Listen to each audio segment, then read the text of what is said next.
وحده لا شريك له ولا ند له ولا مثل له ولا مثال له ولا وزير له ولا نظير له ولا مناظر له ولا مقابل له ثم نشهد أن سيدنا وسندنا وحبيبنا وحبيب ربنا وطبيب قلوبنا ونورنا ومنورنا وشفيعنا ومولانا محمدا عبده ورسوله صلى الله عليه وسلم الذي يحمد حمدا بعد حمده وآله وأصحابه وأهل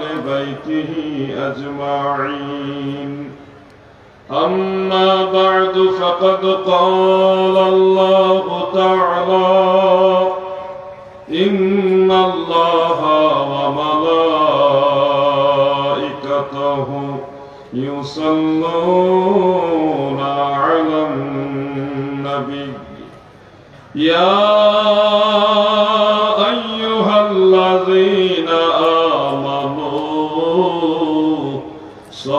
صلوا عليه وسلموا تسليما اللهم صل ما شاء الله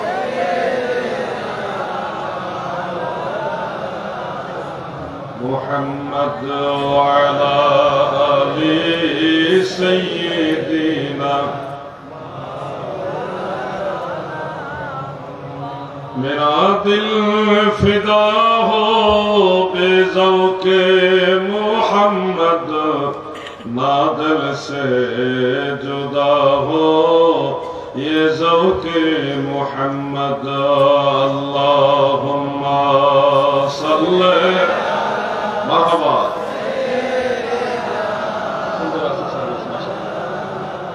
मुहम्मद वअला आलि सय्यिद माशाअल्लाह সবাই মিলে একসাথে কিছুক্ষণ জিকির করি ইসমে জাত আল্লাহ আল্লাহ আল্লাহ আল্লাহ আল্লাহ আল্লাহ আল্লাহ আল্লাহ আল্লাহ আল্লাহ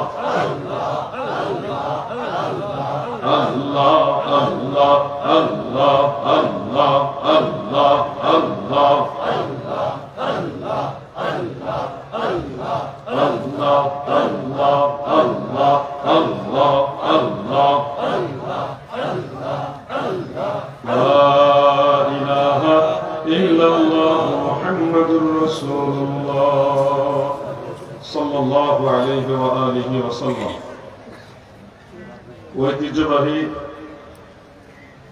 নলতা পাক দরবার শরীফের রওজা শরীফের আঙ্গিনায় আয়োজিত ঐতিহাসিক ওরস শরীফ ওরস মোবারকের যিনি বর্তমানে সভাপতির দায়িত্বে রয়েছেন আল্লাহর ওলি হযরত শাহ সুফি খান বাহাদুর আহসানুল্লাহ সাহেব কুদ্দিসা সিরহুল আজিজ তিনার পৌত্র জনাব আলহাজ মালিকুজ্জামান সাহেব বারাকাল্লাহু ফি হায়াতি এছাড়া উপস্থিত রয়েছেন মঞ্চে উপবিষ্ট গণ্যমান্য ব্যক্তিবর্গ যুব সমাজ তরুণ সমাজ সুশিক্ষিত সমাজ সর্বস্তরের মুমিন মুসলমান ভাইয়েরা এবং যারা মিডিয়ার মাধ্যমে শুনছেন সবাইকে আন্তরিক অভিনন্দন মোবারকবাদ সংক্ষিপ্ত আলোচনা শুরুতে মহান আল্লাহ তাআলার শাহী দরবারে শুকরিয়া দেন আমরা সবাই মিলে একসাথে বলি আলহামদুলিল্লাহ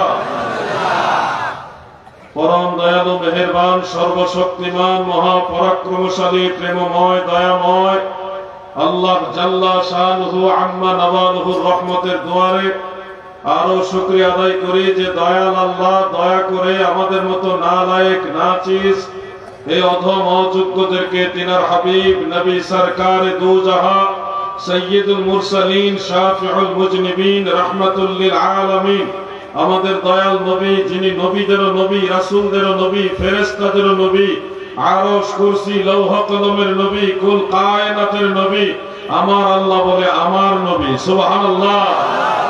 তোমার জন্যই বানায়াছে আমার আল্লাহ এই সারাটা দুনিয়া গো নবী, নবী তুমি ইমামুল আম্বিয়া। এমন একজন নবীর উম্মত হতে পেরে আপনারা খুশি না বেজার? এজন্য শুকরিয়া জানান, আরেকবার বলুন আলহামদুলিল্লাহ। আমার আলোচনার বিষয়বস্তু কয়েকটি। প্রথমত আমাদের প্রিয় নবী, নূর নবী রাসূলুল্লাহ সাল্লাল্লাহু আলাইহি ওয়াসাল্লামের নামাজ।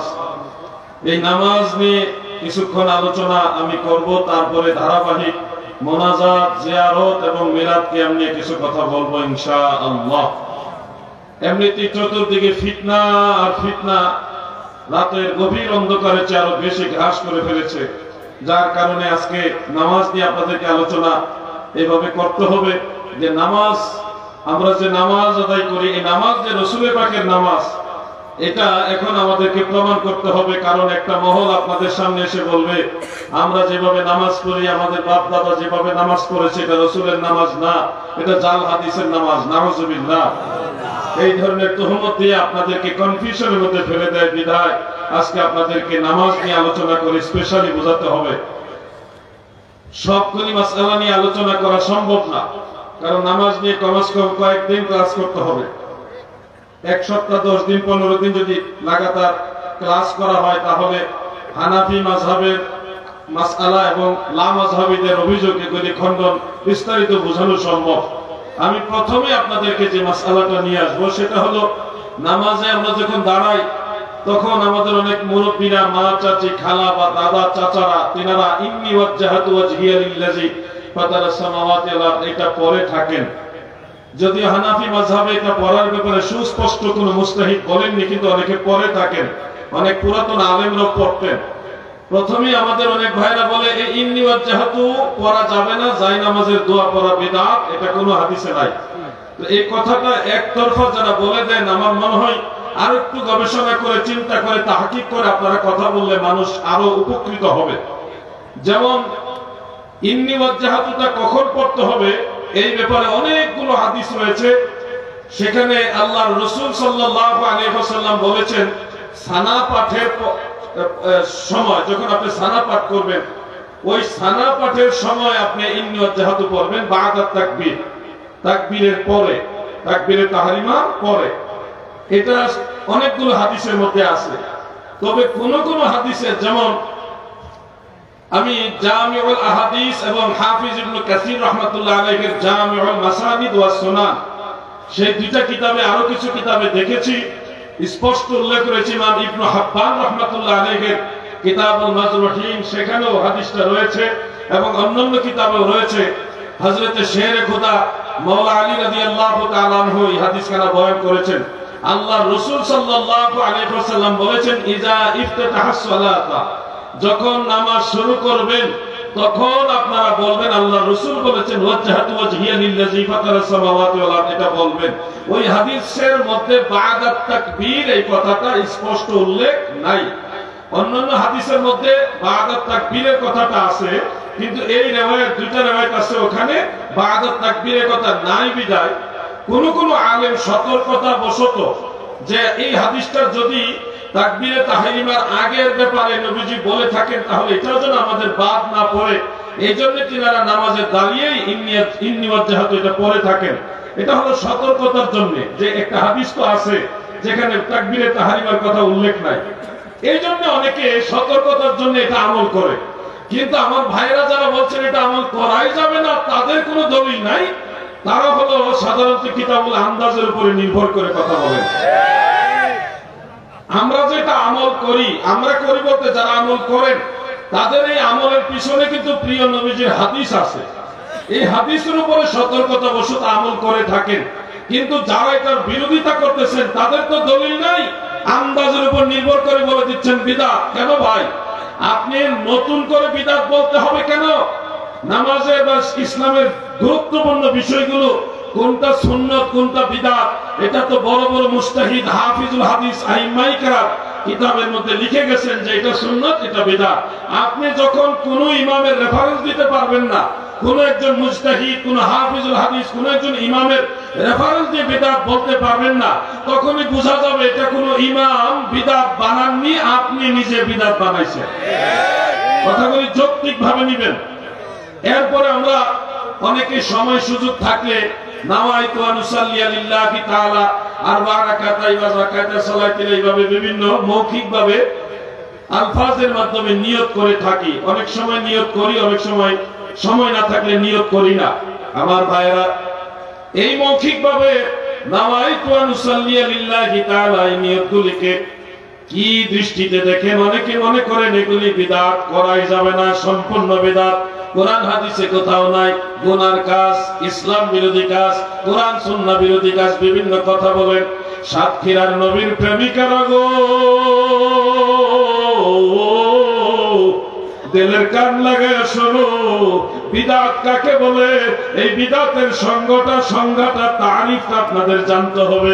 হাফেজ ইবনে হাজার আসকালানী রাহমাতুল্লাহ আলাইহি তিনি বিদআতের সংজ্ঞা দিয়েছেন ফাতহুল বারী শরহ বুখারীর মধ্যে এইভাবে, আল বিদআতু হিয়া মা লাম ইয়াকুন আসলুন ফিশ শরীআতি বিতারিকি খাসিন ওয়ালা আমিন।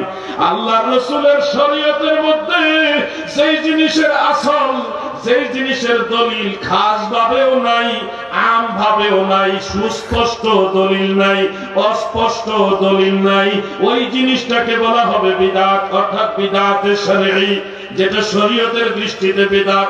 আর যেই জিনিসের দলিল আল্লাহর রাসূলের শরীয়তের মধ্যে খাস ভাবে আছে অথবা আম ভাবে আছে, সুস্পষ্ট ভাবে আছে, নির্ধারিত ভাবে আছে অথবা অস্পষ্ট ভাবে আছে, ওই জিনিসকে কখনোই বিদআত বলা যাবে না। আজকে আপনাদেরকে বলে যাই গো, মৌখিক উচ্চারণের মাধ্যমে নাওয়াইতু আন উসাল্লিয়া লিল্লাহি তাআলা এইভাবে আলফাজের মাধ্যমে নিয়ত করা বিদআত নয় রে, এটা ইবাদত। কিসের ভিত্তিতে বলছি? আমি নিজের থেকে এটা বানায় বলতেছি না, আমি রেফারেন্স দিয়ে দিচ্ছি। কয়েকটা কিতাবের নাম বলি। একটা হলো ফাতওয়ায়ে বাহরুর রায়েক। এই অঞ্চলে যত মুফতি সাহেবান আছেন আপনাদের ঘরে নিশ্চয়ই কিতাবটা আছে। আবু হানিফা সানি ইমাম ইবনে নুজাইম মিসরি হানাফি রাহমাতুল্লাহ আলাইহির বাহরুর রায়েকের মধ্যে লিখেছেন, এবং আলিয়া মাদ্রাসার ফাজেলে পড়ায় হেদায়া এই মাদ্রাসাতেও পড়ায়, সেখানেও মাসআলাটা রয়েছে। এবং হেদায়ার শরাফাতুল কাদিরের মধ্যে ইমাম কামাল উদ্দিন ইবনুল হুমাম রাহমাতুল্লাহ আলাইহি তিনি ডিটেইলসে মাসআলাটা উল্লেখ করেছেন। এরপরে প্রসিদ্ধ ফতোয়া কিতাব হলো ফতোয়া শামি রাদ্দুল মুহতার, সেখানেও মাসআলাটা রয়েছে। আরেকটা কিতাব হাতের কাছেই পেয়ে যাবেন, সেটার নাম হলো হাসিয়াতু তাহতাবি আলা মারাতিল ফালাহ, সেখানেও মাসআলাটা রয়েছে। হানাফি মাযহাবের প্রাচীনতম একটা কিতাব, ওটার নাম আল মুহিতুল বুরহানি, ইমাম বুরহানুদ্দিন নুরমানি রাহমাতুল্লাহ আলাইহি তিনিও মাসআলাটা উল্লেখ করেছেন। কুদুরি এর শরহ জাওহারাতুন নাইয়ারার মধ্যে ইমাম সুবাইদি রাহমাতুল্লাহ আলাইহি তিনিও এই মাসআলাটা উল্লেখ করেছেন। সবাই একমত হয়ে মাসআলা দিয়েছেন, ওয়া তালাফফুযু বিহা মুস্তাহাব্বুন। নামাজে কিংবা রোজা যে কোনো সময় আপনি যদি সুযোগ পান, সময় থাকে, তাহলে মৌখিক উচ্চারণের মাধ্যমে নিয়ত করা এটা মুস্তাহাব, জায়েজ জায়েজ জায়েজ।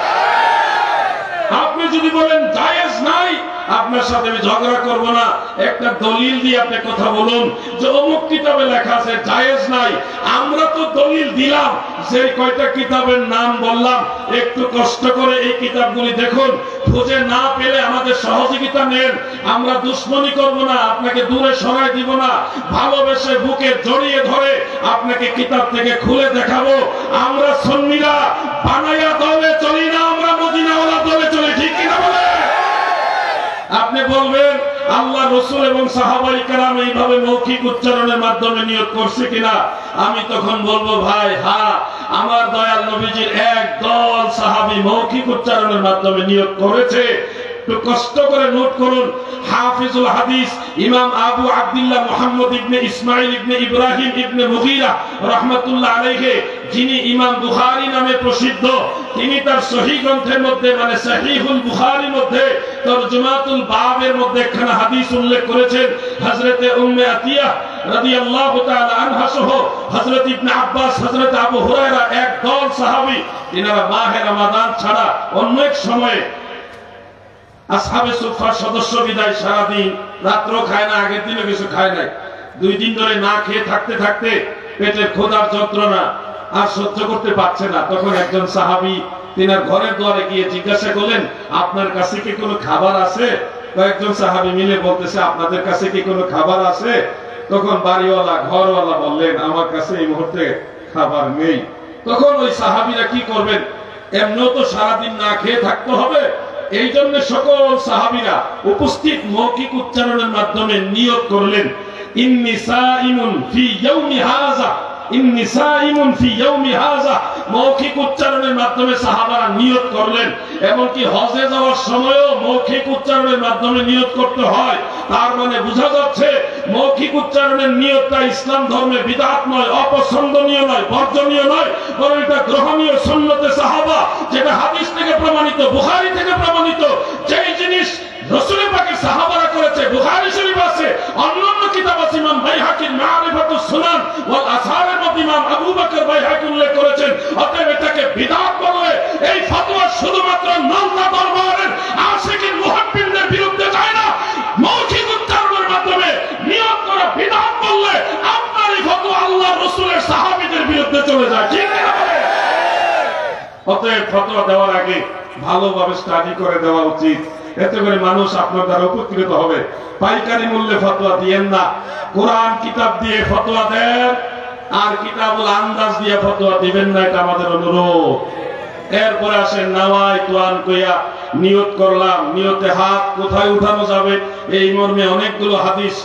প্রথমত আমরা হানাফি মাযহাবের অনুসারীরা কানের লতি পর্যন্ত হাত উত্তোলন করি। কোন কোন হাদিসে এই কাঁধ পর্যন্ত হাত তোলার কথা আছে, কিন্তু আমরা কাঁধের হাদিসটা আমল করি না, আমরা কানের লতি পর্যন্ত আমল করি। কারণ কাঁধ পর্যন্ত আমল করলে, এটুকু তুললে কানের লতিটা বাদ পড়ে, আর কানের লতি পর্যন্ত হাত তুললে কাঁধেরটাও এর ভিতরে পড়ে, কোনটাই বাদ পড়ে না। হানাফি মাযহাবে এই জন্যই সবচেয়ে বেশি অনুসারী, কারণ এই মাযহাবে ওই আমলটা নেওয়া হয়েছে যেটা সবচেয়ে বেশি উত্তম। আপনি এই সিনা কাঁধ পর্যন্ত তুললে কান বাদ পড়ে যায়, কিন্তু কান পর্যন্ত তুললে সিনা বাদ পড়ে না। এই জন্য আমরা হানাফিরা 2 হাত কানের লতি পর্যন্ত তুলি। বলবেন হুজুর কানের লতি পর্যন্ত হাত তোলার ব্যাপার হাদিস আসেনি? অবশ্যই আছে। সহিহ মুসলিমে, সুনান আবি দাউদে স্পষ্ট উল্লেখ, আল্লাহ রাসূল সাল্লাল্লাহু আলাইহি ওয়াসাল্লাম কানের লতি মুবারক পর্যন্ত হাত তুলেছেন, এটা সুন্নাত। এরপর আমরা হাত বাঁধি। হাত কোথায় বাঁধবো? বুকের উপরে না নাভির উপরে না নাভির নিচে? এটা নিয়ে ইখতিলাফ দেখা যায়। আমরা হানাফি মাযহাবের অনুসারীরা নামাজের ভিতরে নাভির নিচে হাত বাঁধি, ঠিক কিনা? এখন ঝগড়া করেন, বিতর্ক তৈরি করেন, হ্যাঁ বুকের উপরে হাত বাঁধা সুন্নাত, বুকের উপরে হাত বাঁধা সহিহ হাদিস। আমি আজকে ইনসাফ এবং আমানতদারিতার সাথে জিম্মেদারি নিয়ে কথা বলছি যে বুকের উপরে হাত বাঁধার কয়েকটা হাদিস আছে, কিন্তু একটাও সহিহ না, সবগুলি দুর্বল। আমি কোনো বেইনসাফি নিয়ে বলছি না কাউকে যে আপনার মতটা দুর্বল, জোর করে আপনাকে দুর্বল বানাইতে চাচ্ছি না। অরিজিনালি বুকের উপরে হাত বাঁধা সব হাদিস দুর্বল। 1 নম্বর যে হাদিসটা বুকের উপরে হাত বাঁধার ব্যাপার আমাদের ভাইরা উল্লেখ করেন, সেই হাদিসটা সুনান আবি দাউদের মধ্যে উল্লেখ রয়েছে। বর্ণনাকারী রাবীর নাম হযরত তাউস রাহমাতুল্লাহ আলাইহি। তিনি বলেছেন আল্লাহ রাসূল নামাজে আলা সাদর, বুকের উপরে হাত বেঁধেছেন। এই হাদিসের 2টা সমস্যা। বলুন কয়টা?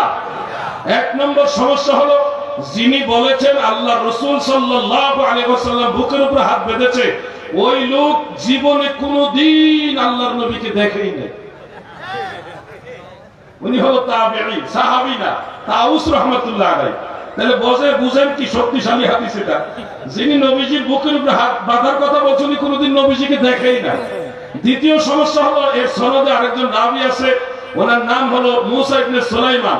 এই মুসা ইবনে সুলাইমান সম্পর্কে ইমাম আবু যুরা আর রাজি এবং ইমাম আবু হাতিম আর রাজি এরপর অন্যান্য মুহাদ্দিসিন আসমাউর রিজালের কিতাবগুলির মধ্যে উল্লেখ রয়েছে ইকমালু তাহজিবুল কামাল, তাহজিবুল কামাল, ইমাম ইউসুফ মিজজি, ইমাম যাহাবীর মিজানুল ইতিদাল এবং ইবনে হাজার আসকালানি তাহজিবুত তাহজিব, এই কিতাবগুলি খুললে আপনারা পেয়ে যাবেন। সেই রাবী সম্পর্কে মুহাদ্দিসিনে কেরাম সবাই বলছে হুয়া দাঈফ মুনকারুল হাদিস, সে হাদিস বর্ণনায় দুর্বল এবং ত্রুটিযুক্ত রাবী, অর্থাৎ তার হাদিস কখনোই সহিহ হয় না। এই দুর্বল রাবীর বর্ণনা তারা বলেছে সহিহ, আর যেই লোক জীবনে কোনোদিন নবীজিকে দেখেই নাই সেই লোকের উপরে তারা বলতেছে আল্লাহর নবী বুকের উপরে হাত বাঁধছে। সাতক্ষীরার নবীর প্রেমিকেরা গো, দিলের কান লাগায় শোনো, এই হলো তাদের 1 নম্বর দলিল। এটাকে সবচেয়ে পাওয়ারফুল দলিল। বাকিগুলি আরো দুর্বল, বাকি যেগুলি আছে ওগুলির অবস্থা আরো দুর্বল। এটা হলো 1 নম্বর পাওয়ারফুল দলিল। এবার আসেন, আমি অ্যাটাক করার জন্য বলছি না, আপনি আমার কথা নোট করেন, রেকর্ড করেন, কিতাবের নাম বলে দিচ্ছি, খুলেন, খুঁজে না পাইলে আমাকে সহযোগিতার জন্য আমাদের সভাপতি মহোদয়ের মাধ্যমে নক করতে পারেন, আমি হেল্প করবো ইনশাআল্লাহ। আমি আপনাকে দূরে ছেড়ে দিব না, আর আমি বানায় বলতেছি না, অনুমান ভিত্তিক কথা বলতেছি না, স্টাডি করে বলতেছি। অতএব আপনি কখনোই এটা ভাইবেন না যে আলাউদ্দিন জিহাদি উনার দল বাঁচাইবার জন্য, উনার দলকে বড় করার জন্য বলতেছেন। না ভাই, আলাউদ্দিন জিহাদির কোনো দল নাই, আমরা সবাই মদিনাওয়ালা দলের লোক, ঠিক কিনা বলে? নারায়ে তাকবীর, নারায়ে রিসালাত, আহলে সুন্নাহ ওয়াল জামাত জিন্দাবাদ। আমার নাম না না না না না, নলদা দরবার শরীফ আল্লামা খান বাহাদুর আহসানুল্লাহ সাহেব, ওই আল্লাহর ওলির নাম বলবেন, দরবারের নাম বলবেন। আমরা সবাই ওনাদেরই গোলাম, মদিনাওয়ালার গোলাম, এনাদের পথ এবং মতকে অনুসরণ করি। দুরূদ শরীফ পড়ুন, আল্লাহুম্মা সাল্লি মাওলানা মুহাম্মদ ওয়া আলা আলি বলেন না, মহব্বতে বলেন, একটু দুর্বল হয়ে গেছে ব্যাটারি, কি শ্বাস কমে গেছে নাকি আপনারা? মহব্বতে আল্লাহুম্মা মারহাবা মাওলানা মুহাম্মদ।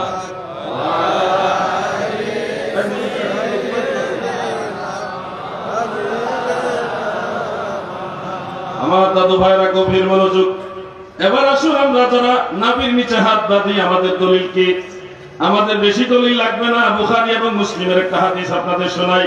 বুখারী শরীফে তরজুমাতুল বাবের মধ্যে হযরত আলী রাদিয়াল্লাহু আনহু থেকে একখানা রওয়ায়াত রয়েছে, আর সহিহ মুসলিমে হযরত ওয়াইল ইবনে হুজর রাদিয়াল্লাহু তাআলা আনহু থেকে বিশুদ্ধ সনদের হাদিস উল্লেখ।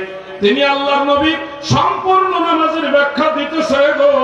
ওই নামাজের ব্যাখ্যা দিতে গিয়ে আমার নবীজির হাত বাঁধা সম্পর্কে তিনি বলতেছেন, সুম্মা ওয়াদা ইয়াদাহুল ইউমনা আলা কাফিহিল ইউসরা। আমার দয়াল নবীজি নামাজে বাম হাতের কবজির উপরে ডান হাত রাখতেন। ও আমার ভাই বাবারা, নামাজে বাম হাতের কবজির উপরে ডান হাত রেখে আপনি যদি নিরপেক্ষ হন, দলাদলি না করেন, উপরে নিচে কোনো দিকে ঠেলাঠেলি না করেন, উপরেও ঠেলবেন না, নিচেও ঠেলবেন না। আমার নবী কবজিতে ধরছে, আপনি কবজিতে ধরে, এখানে কোনো শক্তি দরকার নাই, কোনো গ্রুপিং দরকার নাই, নরমাল যেখানে হাত যায় ওখানে রেখে দেন। দেখবেন আপনার নামাজ আপনার বাপ দাদার নামাজের সাথে আল্লাহ রাসূলের নামাজ কোন দলাদলি করা লাগে না। বুখারী মুসলিমের হাদিস দিয়ে প্রমাণ হয়ে যায়। আপনি কবজিতে ধরে বুকের উপরে তুলবেন, এটা হবে জোর করে সুন্নাত। কারণ জোর না করলে, শক্তি না প্রয়োগ করলে এটা কোনোদিন বুকের উপর উঠবে না। আর আমরা কবজির উপর রেখে নাভির নিচে রাখি, জোর করে নেওয়া লাগে না, এটা এমনি চলে যায়। কথা ঠিক কিনা ভাই আমার? এরপরে সুস্পষ্ট হাদিস রয়েছে, ইমাম বুখারী এবং ইমাম মুসলিম দুইজনের উস্তাদ ইমাম আবু বকর বাইহাকি, ইমাম আবু বকর ইবনে আবি শাইবা রাহমাতুল্লাহ আলাইহির লেখা মুসান্নাফ ইবনে আবি শাইবা। এটা বেশি দিন আগের কিতাব না, 1200 বছরের আগের কিতাব। এই সাতক্ষীরা অঞ্চলে যারা মুহাক্কিক মুহাদ্দিস রয়েছেন ওনাদের ঘরে নিশ্চয়ই কিতাবটা আছে, মুসান্নাফ ইবনে আবি শাইবা। তবে ভেজাল ছাপাও আছে, 2 নম্বর ছাপা এই লামা সাহেবরা ছেড়ে দিছে। অরিজিনাল 2টা নুসখার ছাপা আমার কাছে আছে, 2টা নুসখার ছাপা আমার কাছে আছে, অরিজিনাল ছাপা। সেখানে স্পষ্ট উল্লেখ হযরত ওয়াইল ইবনে হুজর রাদিয়াল্লাহু তাআলা আনহু তিনি স্পষ্ট করে উল্লেখ করেছেন আল্লাহর রাসূলের সাথে তিনি নামাজ পড়েছেন, কিন্তু আমার নবীজি বাম হাতের ইয়ামিনাহু আলা শিমালিহি ফি সালাতে তাহতা সুররা, নামাজে বাম হাতের উপরে ডান হাত রেখে আল্লাহর নবী নাভির নিচে হাত বেঁধেছেন। সুবহানাল্লাহ বলে। হাফিজুল হাদিস ইমাম কাসেম ইবনে কুতলুবুগা রাহমাতুল্লাহ আলাইহি, যিনি ইমাম ইবনে হাজার আসকালানির সমসাময়িক হানাফি মাযহাবের একজন হাফিজুল হাদিস ছিলেন, তিনি তার কিতাবের মধ্যে হাদিস সনদ মতন তাহতা সুররা শব্দ সহকারে উল্লেখ করে লিখেছেন রিজালুহু সিকাত, এর বর্ণনাকারী সবাই বিশ্বস্ত। মারহাবা বলেন। পরবর্তীতে আরো অনেক মুহাদ্দিসরা হাদিসটা উল্লেখ করেছেন। অতএব আমি লম্বা লম্বা আলোচনা করলে এক একটা বিষয় 15-20 মিনিট চলে যাবে, যার কারণে সবগুলি বিষয় আমার বলা সম্ভব হবে না, শর্টকাটে বলছি। এরপরে আমরা সানা পাঠ করি, সানা নিয়ে তেমন একটা ইখতিলাফ হয় না। এরপর আমরা সূরা তাওরাত তাসমিয়া পাঠ করে সূরা ফাতিহা পড়ি কিনা ভাই? সূরা ফাতিহার ক্ষেত্রে একটা ইখতিলাফ হয়। আমাদের ভাইরা বলে ইমাম সাহেবের পিছনেও সূরা ফাতিহা মুসল্লিদের পড়তে হবে, না হয় নামাজ হবে না। আমার এই ভাইরা আজকে যদি এখানে ওই গ্রুপের কেউ থাকেন, একটু মনোযোগ দিয়ে কথাগুলি শুনেন, ইনসাফের সাথে শুনেন, গলাদুলি করে শুনবেন না। আমি আমার ইমাম আবু হানিফা রাহমাতুল্লাহ আলাইহিকে মানছি, কেমনে মানছি দেখছি, উনার মধ্যে তো সুন্দর ব্যাখ্যা অন্য ইমাম দেয় নাই, যাচাই বাছাই করে মানছি। আপনারা শুনেন যে হাদিসগুলি তো রয়েছে লা সালাতা ইল্লা বিফাতিহাতিল কিতাব, সূরা ফাতিহা ছাড়া নামাজ হবে না। হাদিস সহিহ, সঠিক। আপনি যে হাদিস বলছেন এটা সঠিক হাদিস, সহিহ হাদিস, বিশুদ্ধ হাদিস, কিন্তু এই হাদিস পরেই শেষ করে দিলে হবে না, আরো পড়তে হবে। এই হাদিসটা আরো আছে, এখানেই শেষ না। আমার নবীজি এটুকু বলেই শেষ করেননি, আরো বলেছেন। সেই কথাটা আপনাকে জানতে হবে। দুইটা কিতাবের নাম বলি। এক নম্বর হলো কিরাতু খালফাল ইমাম, মুসান্নিফ হলো ইমাম আবু বকর বাইহাকি রাহমাতুল্লাহ আলাইহি। আমার কাছে আছে কিতাবটা, কারো লাগলে আমার সাথে যোগাযোগ করবেন, আমি সংগ্রহ করে দিব আপনাকে। আরেকটা হলো ইমাম দারাকুতনি রাহমাতুল্লাহ আলাইহির আস-সুনান, সেখানে সনদ সহকারে হাদিসটা উল্লেখ, সনদ সহিহ। সেখানে উল্লেখ রয়েছে এইভাবে عن جابر بن عبد الله رضي الله تعالى عنه قال سمعت رسول الله صلى الله عليه وسلم يقول من صلى ولم يقرأ بأم القرآن فلم يصلي إلا وراء الإمام। আল্লাহর নবীর সাহাবী হযরত জাবের বলেন, দুনিয়ার মানুষেরা শুনো। তিনি বলেন আমি আল্লাহর নবীকে বলতে শুনেছি, আমার দয়াল নবীজি বলেছেন মান সাল্লা, যে ব্যক্তি নামাজ আদায় করলো, ওয়ালাম ইয়াকরা বিউম্মিল কুরআন, কিন্তু উম্মুল কুরআন সূরা ফাতিহা সেই নামাজে পড়লো না, ফালাম ইউসাল্লি, সে যেন নামাজই পড়লো না, অর্থাৎ সূরা ফাতিহা না পড়লে নামাজ হয় না, ইল্লা ওয়ারা আল ইমাম, তবে আল্লাহর নবী বলেছে ইমামের পিছনে পড়া লাগবে না। সুবহানাল্লাহ, সুবহানাল্লাহ। এখন ভাই সাহেব, এই রায় আমি দেইনি, ইমাম আবু হানিফা দেয়নি, এই রায় আল্লামা খান বাহাদুর হাসানুল্লাহ রাহমাতুল্লাহ আলাইহি দেননি। ইমামের পিছনে সূরা ফাতিহা পড়া লাগবে না, এই রায় দিয়েছে আল্লাহর রাসূল রাহমাতুল লিল আলামিন নবী। আমরা কি নবীর কথা মানতে রাজি আছি না? সমান করে বলেন আছি না?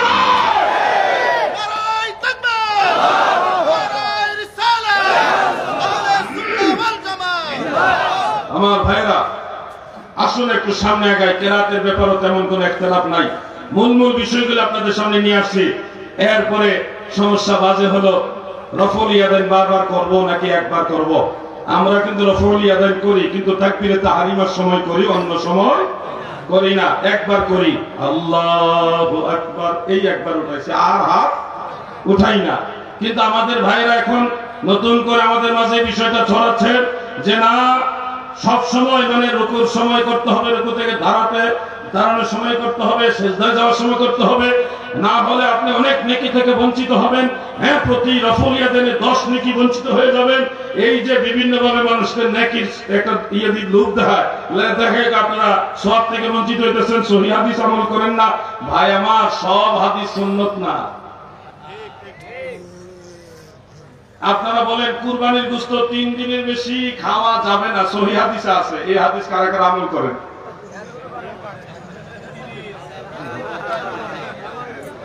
তাহলে দেখা যায় এই হাদিস আপনারা আমল করেন না, আমরা আমল করি না, কারণ এটা হাদিস কিন্তু সুন্নাহ নয়। এক সময় মুসলমানদের মাঝে কুরবানি দাতার সংখ্যা কম ছিল, গরিব বেশি ছিল, ধনী কম ছিল। ওই সময় নবীজি ধনীদের জন্য, যারা কুরবানি দিতেন তাদের জন্য 3 দিন বাইন্ডিং করে দিয়েছে, ফিক্সড করছে 3 দিনের বেশি কুরবানি গোশত খাইতে পারবো না। এখন 3 দিনে তো এতটা খাওয়া সম্ভব না, তখন নিজেরাও খাইছে, গরিব সাহাবীদেরকেও দিছে, সবাই মিলে গরু গোশত খাইছে। যখন মুসলমানদের মাঝে ধনীর সংখ্যা বাড়ছে তখন দেখতেছে প্রায় অনেকে তো কুরবানি দিতেছে, এখন 3 দিন কুরবানি ফিক্সড করলে তো গোশত নষ্ট হবে। তখন নবীজি বলছে এখন থেকে যতদিন পারো খেতে পারো। তাহলে আগের হাদিস আর পরের হাদিস বুঝতে হবে না? বুঝতেছেন না আপনারা? আমি বেশি লম্বা করছি না, শুনুন মনোযোগ দিয়ে। রফউল ইয়াদাইন নবীজি করেছেন, এই মর্মে অনেকগুলো সহিহ হাদিস রয়েছে, আমরা এগুলি পড়েছি, কিন্তু আমরা আরো পড়েছি। শোনো হে ভাই, বুখারী শরীফে যেমন বারবার রফউল ইয়াদাইনের হাদিস আছে, বুখারী শরীফে শুধুমাত্র একবার রফউল ইয়াদাইন করার হাদিসও আছে।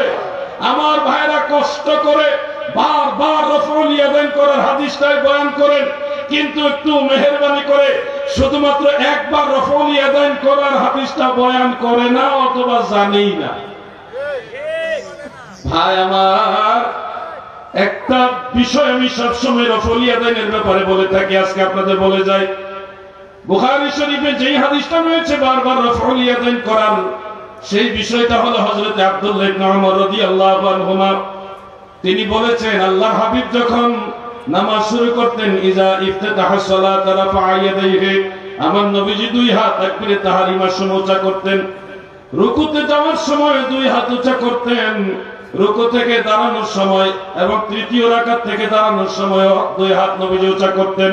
এই মর্মে হাদিস রয়েছে। শোনো হে ভাই আমার, এই হাদিস যেই সাহাবী বর্ণনা করেছেন হযরতে আব্দুল্লাহ ইবনে ওমর, সেই একই সাহাবী পরবর্তীতে আবার হাদিস বয়ান করেছেন, যেটা ইমাম বুখারী রাহমাতুল্লাহ আলাইহির উস্তাদ ইমাম হুমায়দি রাহমাতুল্লাহ আলাইহির মুসনাদের মধ্যে উল্লেখ রয়েছে, ইমাম আবু আওয়ানা রাহমাতুল্লাহ আলাইহির মুসনাদের মধ্যে হাদিসটা রয়েছে।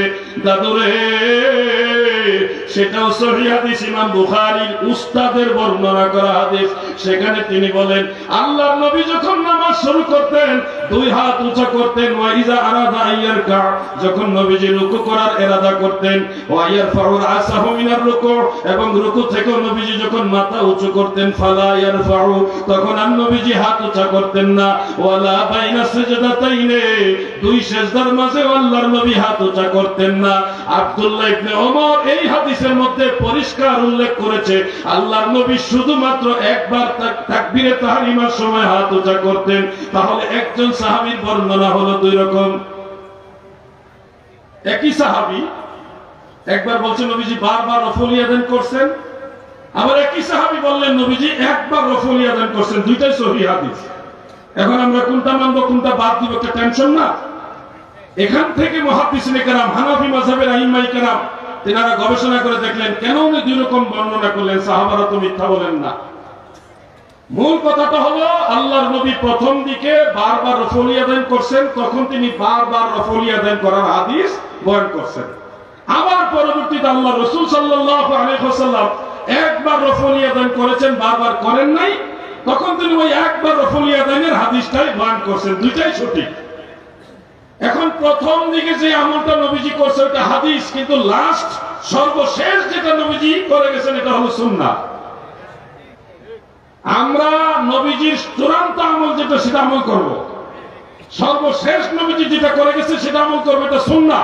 আমরা আহলে হাদিস নই, আমরা আহলে সুন্নাহ। ঠিক কিনা বলেন ভাই আমার, বন্ধুরা আমার?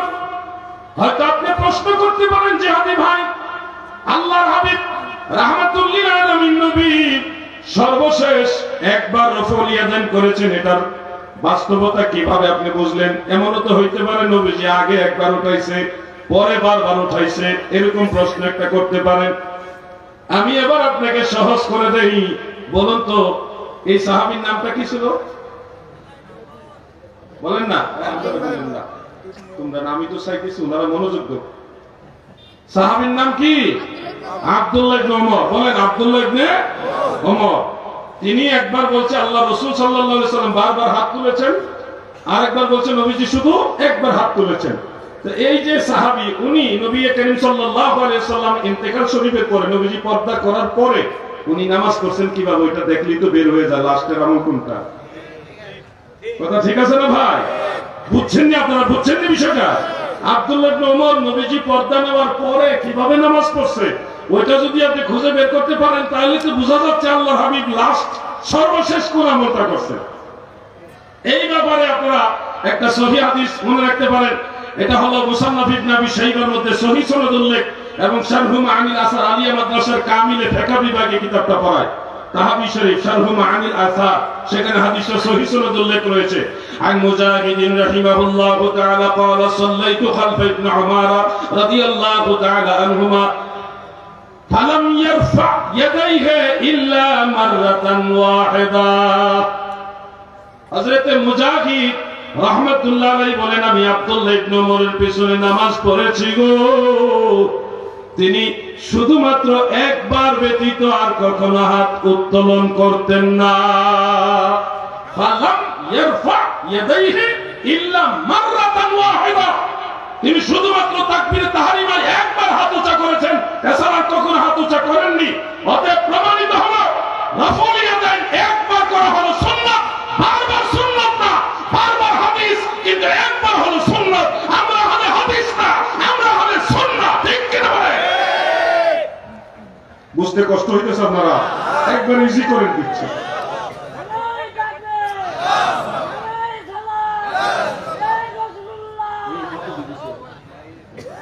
প্রিয় ভাইরা আমার, এবার আসেন আমরা আর একটু সামনে আগাই, বেশি মূল বিষয়গুলি সামনে নিয়ে আসতেছি, কারণ সাবজেক্ট বেশি, আমার হাতেও সময় কম। আল্লাহর ওলির দরবারে আসছি দোয়া এবং নেক নজর নেওয়ার জন্য, আওলাদে ওলির দাওয়াতে আসছি, আল্লাহর ওলির আওলাদের দাওয়াতে আসছি। তো আপনাদের ক্ষেত্রে এবার আসেন যে বিষয়টা নিয়ে পরে যেটা সমস্যা, নামাজের ভিতরে আরো গুরুত্বপূর্ণ একটা সমস্যা হয় আঙ্গুল নাসানি নিয়ে। কি একটা অত্যাচার চলে নামাজের ভিতরে। আপনি সারাটা নামাজ মনোযোগ দিয়ে পড়ছেন হুজুরি কালবে খুশু খুজু নিয়ে, যখন আপনার আত্মাহিয়াতের সময় আসছে তার আঙ্গুলের নাসানির ঠেলায় আপনার নামাজের মনোযোগ নষ্ট হয়ে যায়। আবার বলে কি জানেন, আঙ্গুল নাচাই কি হবে, এটা সুন্নাত। শুনুন, আজকে বিষয়টা ক্লিয়ার করে দিচ্ছি। প্রথমত তাশাহুদের শুরু থেকে দোয়ায়ে মাসুরা শেষ পর্যন্ত, অর্থাৎ সালামের আগ পর্যন্ত সম্পূর্ণ সময়ে আঙ্গুল এভাবে নাচানো, এটা বিদআত। কোন হাদিস দ্বারা প্রমাণিত না, এমনকি জাল হাদিস দ্বারা প্রমাণিত না। মনে রাখবেন কথাগুলো। তাশাহুদের শুরু থেকে সালামের আগ পর্যন্ত সম্পূর্ণ সময় আঙ্গুল এভাবে ইশারা করে রাখা, এটা কোন হাদিস কেন জাল হাদিসও নাই। যেটা আছে হাদিসের পক্ষে বিপক্ষে আমি দুইটাই শুনাইতেছি আপনাদেরকে, মনোযোগ দিয়ে শুনবেন। সহিহ মুসলিমে ওই যে নবীজির হাত বাঁধার হাদিসটা একটু আগে শোনালাম, ওয়াইল ইবনে হুজর রাদিয়াল্লাহু আনহু তিনি বলেছেন, ওই সম্পূর্ণ নামাজের ব্যাখ্যার ধারাবাহিকতায় তাশাহুদের আঙ্গুল ইশারা সম্পর্কে তিনি বলেন, ওয়া আশারা বিসবাইহি, নবী করিম সাল্লাল্লাহু আলাইহি ওয়াসাল্লামের তর্জনী আঙ্গুল মোবারক ইশারা করতেন। এখানে ইশারার শব্দটা হলো এক বছর। এক বছর মানে কয়টা? এক বছর মানে 4-5টা না? তাহলে মনে হয় 2টা। এক বছর কয়টা? তাহলে ওয়া আশারা বিইসবাইহি, নবীজির আঙ্গুল মোবারককে ইশারা করতেন, শব্দটা হলো এক বছর। এই এক বছরের শব্দ দিয়ে বোঝা যায় ইশারা হবে একবার। এখন যদি বলেন ভাই আমি একবার ইশারা করি কিন্তু নাড়াই, এই নাড়ানাড়ি নিয়ে দুই ধরনের হাদিস আছে, একটু মনোযোগ দিয়ে শুনবেন। আঙ্গুল কি নাচাইতে হবে নাকি শুধু একবার ইশারা হবে, এই সম্পর্কে দুইটা হাদিস খুব ভালোভাবে মনোযোগ দিয়ে শুনবেন। সুনানু আবি দাউদের মধ্যে উল্লেখ এবং সুনানু নাসাই শরীফ, দুইটাই সিহাসিত্তার কিতাব, আলিয়া মাদ্রাসার কামিলে হাদিস বিভাগে পড়া, এটা এই দুইটা কিতাবে পড়ায়। যারা মুহাদ্দিস হয়েছেন তারা এই দুইটা কিতাব পরেই মুহাদ্দিস হয়েছেন। সেখানে বিশুদ্ধ সনদে হযরত আব্দুল্লাহ ইবনে জুবাইর রাদিয়াল্লাহু তাআলা আনহু তিনি বলেন, কানা রাসূলুল্লাহ সাল্লাল্লাহু আলাইহি ওয়াসাল্লাম ইউশিরু বিউসবুহি ওয়া লা ইউহাররিকুহা, আমার নবীজির আঙ্গুল মোবারক ইশারা করতেন কিন্তু ওয়া লা ইউহাররিকুহা, ইহাকে নাচাইতেন না। সুবহানাল্লাহ বলেন, সুবহানাল্লাহ বলেন। একেবারে সকল মুহাদ্দিসিন আইমায়ে কেরাম বলে যেটা সহিহ হাদিস, রিজালুহু সিকা, রিজাল যারা আছে সবাই বিশ্বস্ত। এবার যারা নাচানাচি করে আঙ্গুল নাচায় তাদের দলিলটা কি? তাদের দলিল আছে আবু দাউদ শরীফের মধ্যে, সেখানে উল্লেখ আছে ইউহারিকুহা, নবীজি আঙ্গুলকে নাচাইতেন। কিন্তু এই হাদিসের উপরে মুহাদ্দিসিনে কেরাম আপত্তি তুলেছেন সনদ মতন নিয়ে। ইমাম হাকিম নিসাবুরি, ইমাম আবু বকর বাইহাকি এবং পরবর্তীতে আরো অনেক মুহাদ্দিসিন ওনারা বলেছে এই ইউহারিকুহা এটা হলো শ্বাস, কেউ কেউ বলেছে এই অংশটা হলো মুদ্রাস, আবার কেউ কেউ বলেছে এই অংশটা হলো মুনকার। অর্থাৎ মুহাদ্দিসিনে কেরাম বলেছে এই আঙ্গুল নাচানির কথাটা অন্য সহিহ হাদিসের খেলাফ, অন্য সহিহ হাদিসের খেলাফ। এই জন্য মুহাদ্দিসিনে কেরাম কেউ এটাকে শ্বাস বলেছে, কেউ মুদ্রাস, মুদ্রাস মানে অতিরিক্ত ঢুকিয়ে দিয়েছে, যেটা মূলত হাদিসের অংশ না, কোন একজন রাবী এটা ঢুকিয়ে দিয়েছে, অথবা এটা মুনকার, সহিহ হাদিসের খেলাফ, ত্রুটিযুক্ত অংশ। এই জন্য মুহাদ্দিসিনে কেরাম এই অংশটা নাচাইন না, এই অংশটা দলিল হিসেবে গ্রহণ করে নাই। আমি কোন ধরনের পক্ষপাতিত্ব করে কথা বলছি না, আমার প্রতিটি কথার পিছনে ইনশাআল্লাহ দলিল দেখাতে পারবে, একটা আমি বানায় বলতেছি না। আমার আগে আমি বলছি শুধু নামাজ নিয়ে আমি যদি 1 সপ্তাহ 15 দিন ক্লাস করি আপনাদেরকে নিয়ে ধারাবাহিক, তাহলে আমি পুরাটা একটু বুঝাইতে পারবো। কিন্তু এই 1-1.5 ঘন্টা 2 ঘন্টা আলোচনা কিছুই বোঝানো সম্ভব না। কিছু শুনলেও সকাল পর্যন্ত মনে থাকবে কিনা গ্যারান্টি নাই। এই জন্য আপনাদের জন্য কষ্ট করে লেখালেখি করি। প্রিয় নবীজির সালাত, এই বইটার নাম আমার লেখা।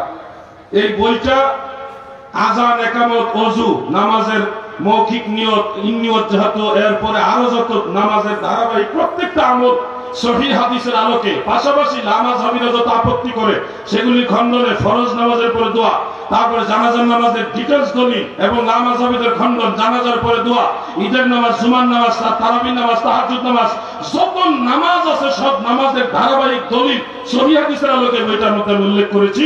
এটা হাদিয়া হলো 500 টাকা। আপনারা সংগ্রহ করে নেবেন, চুপচাপ সংগ্রহ করে নেবেন। আপনাদের প্রত্যেকের ফ্যামিলিতে বইটা দরকার। আলাউদ্দিন জিহাদি আজকে আছে, কালকে নাও থাকতে পারে, কিন্তু আপনাদের দলিলগুলি সবসময় লাগবে। এই জন্য কষ্ট করে লিখি, এটা আমার বিজনেস না, এটা আমার খেদমত। এই বইটা এবং সাথে আরেকটা বই আছে পবিত্র শবে বরাত ও শবে মেরাজ। শবে বরাতের দলিল যত হাদিস আছে সব জায়গা এক জায়গায় নিয়ে আসছি, সহিহ হাদিস, হাসান হাদিস, জয়ীফ হাদিস সব নিয়ে আসছি। এরপরে শবে বরাতে আমরা যে নামাজ পড়ি, নামাজের দলিল এটার মধ্যে আছে, হালুয়া রুটির দলিলও আছে। আপনার যা লাগবে, সবে মেরাজ, নবীজি কোথায় কিভাবে মেরাজে গেছেন ডিটেইলস এটার মধ্যে উল্লেখ করে দিয়েছি। নবীজি আল্লাহকে দেখেছেন, আরশে আজিমের উপরে গিয়েছেন, এটার মধ্যে পেয়ে যাবেন। এটা মাত্র 100 টাকা। এই বইটা সংগ্রহ করে নেবেন। আমি আল্লামা, আল্লাহর ওলি হযরতে খান বাহাদুর হাসানুল্লাহ রহমাতুল্লাহ আলাইহির দরবারে এই দুইটা বই হাদিয়া হিসেবে হুজুরের আওলাদ আলহাজ মালিকুজ্জামান সাহেবের হাতে দিচ্ছি। আরো অনেকগুলো আছে, প্রায় 30টা কিতাব আমার লেখা আছে। আমি সময় সুযোগ করে দরবার শরীফে বাকি কিতাবগুলি পৌঁছে দিব ইনশাআল্লাহ। আজকে সবকিছু নাই, মাত্র 2টা কিতাবই আছে, 2টাই দিলাম। আমাকেও 3টা কিতাব হাদিয়া দিয়েছেন, আমি সেটা গ্রহণ করেছি। ইনশাআল্লাহ আমি খুব মনোযোগ দিয়ে সেই কিতাবগুলি পড়ব। প্রিয় ভাইরা, আমি এবার নামাজের পরে মুনাজাত নিয়ে 2টা কথা বলতে চাই। বলবো কি? আপনার কি এনার্জি আছে, পাওয়ার আছে? সবাই মিলে একটা তাকবীর দেন আমার সাথে। রেডি? বলা ক্লিয়ার? নারায়ে তাকবীর। আরো আওয়াজ হবে, নারায়ে তাকবীর, নারায়ে রিসালাত, আহলে সুন্নাত ওয়াল জামাত, নওদা দরবার শরীফ, আল্লামা খান বাহাদুর হাসানুল্লাহ সাহেব,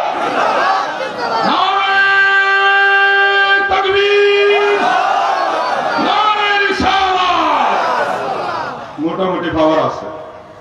ভাই বন্ধুরা আমার, এবার আসুন নামাজের পরে মুনাজাতের দিকে যাই। আমরা নামাজের পরে কেন মুনাজাত করি, কারণটা আগে আপনাদের বলা উচিত। কেউ যদি জিজ্ঞাসা করে কেন মুনাজাত করেন আপনারা নামাজের পরে, উত্তর দিবেন নামাজের পরে মুনাজাত করলে কবুল হয়, এই জন্য করি। যেই সময় দোয়া করলে কবুল হয় ওই সময় দোয়া না করা উচিত। আমি আবার বলছি, যেই সময় দোয়া করলে কবুল হয় ওই সময় দোয়া না করা উচিত। কি বলেন? ওই সময় তো দোয়া করা উচিত। যেমন একটা হাদিস, এটা জামিউ তিরমিজি এবং সুনানুন নাসাই দুইটা কিতাবের মধ্যে রয়েছে এইভাবে সহিহ সনদে। عن أبي أمامة رضي الله تعالى عنه قال قيل يا رسول الله صلى الله عليه وسلم أي الدعاء أسمع قال زوف الليل الآخر ودبور الصلاة المكتوبات হযরত আবু উমামা রাদিয়াল্লাহু আনহু থেকে বর্ণিত, তিনি বলেন আমার নবীকে জিজ্ঞাসা করা হলো, নবী গো আইয়ুদ দুআ ইয়াসমাউ, কোন দোয়াটা কবুল হয়, তড়িৎ গতিতে কবুল হয়? আল্লাহর নবী বলেছেন নিশির শেষ ভাগে এবং ফরজ নামাজের পরে এই দুই দোয়া নিশ্চিত আমার আল্লাহর দরবারে কবুল হয়ে যায়। আমার ভাইরা এবার আসবেন যে দোয়া কবুল হয় বুঝলাম, কিন্তু হাত তুলে দোয়া করতে হবে এটা কোথাও আসেনি। শুনেন, যারা আজকে বলছে বেদাত বেদাত, নামাজের পরে হাত তুলে দোয়া করা বেদাত, তাদের বড় আলেম যারা ছিল আগে তারাও কিন্তু ফরজ নামাজের পরে হাত তুলে দোয়া করার পক্ষে ফতোয়া দিয়েছে।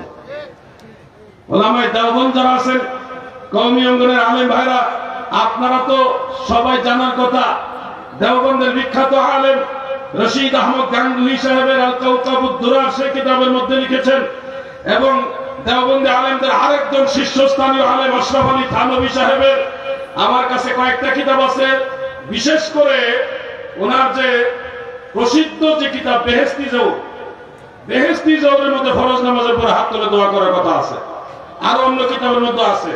এখন দেওবন্দি আলেমরা যদি মনে করে নামাজের পরে হাত তুলে দোয়া করা যাবে না, তখন এই জিনিসটা আশ্চর্যজনক মনে হয়।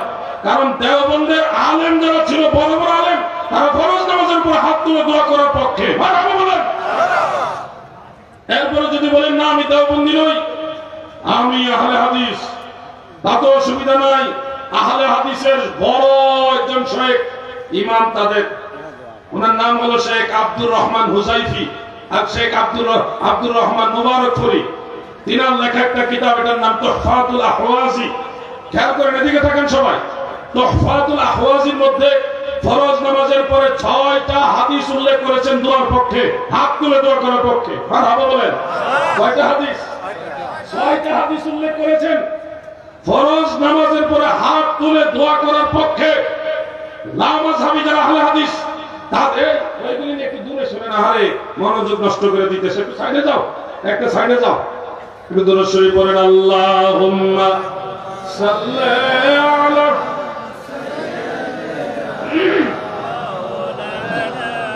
মুহাম্মাদ ওয়া আলা আলি।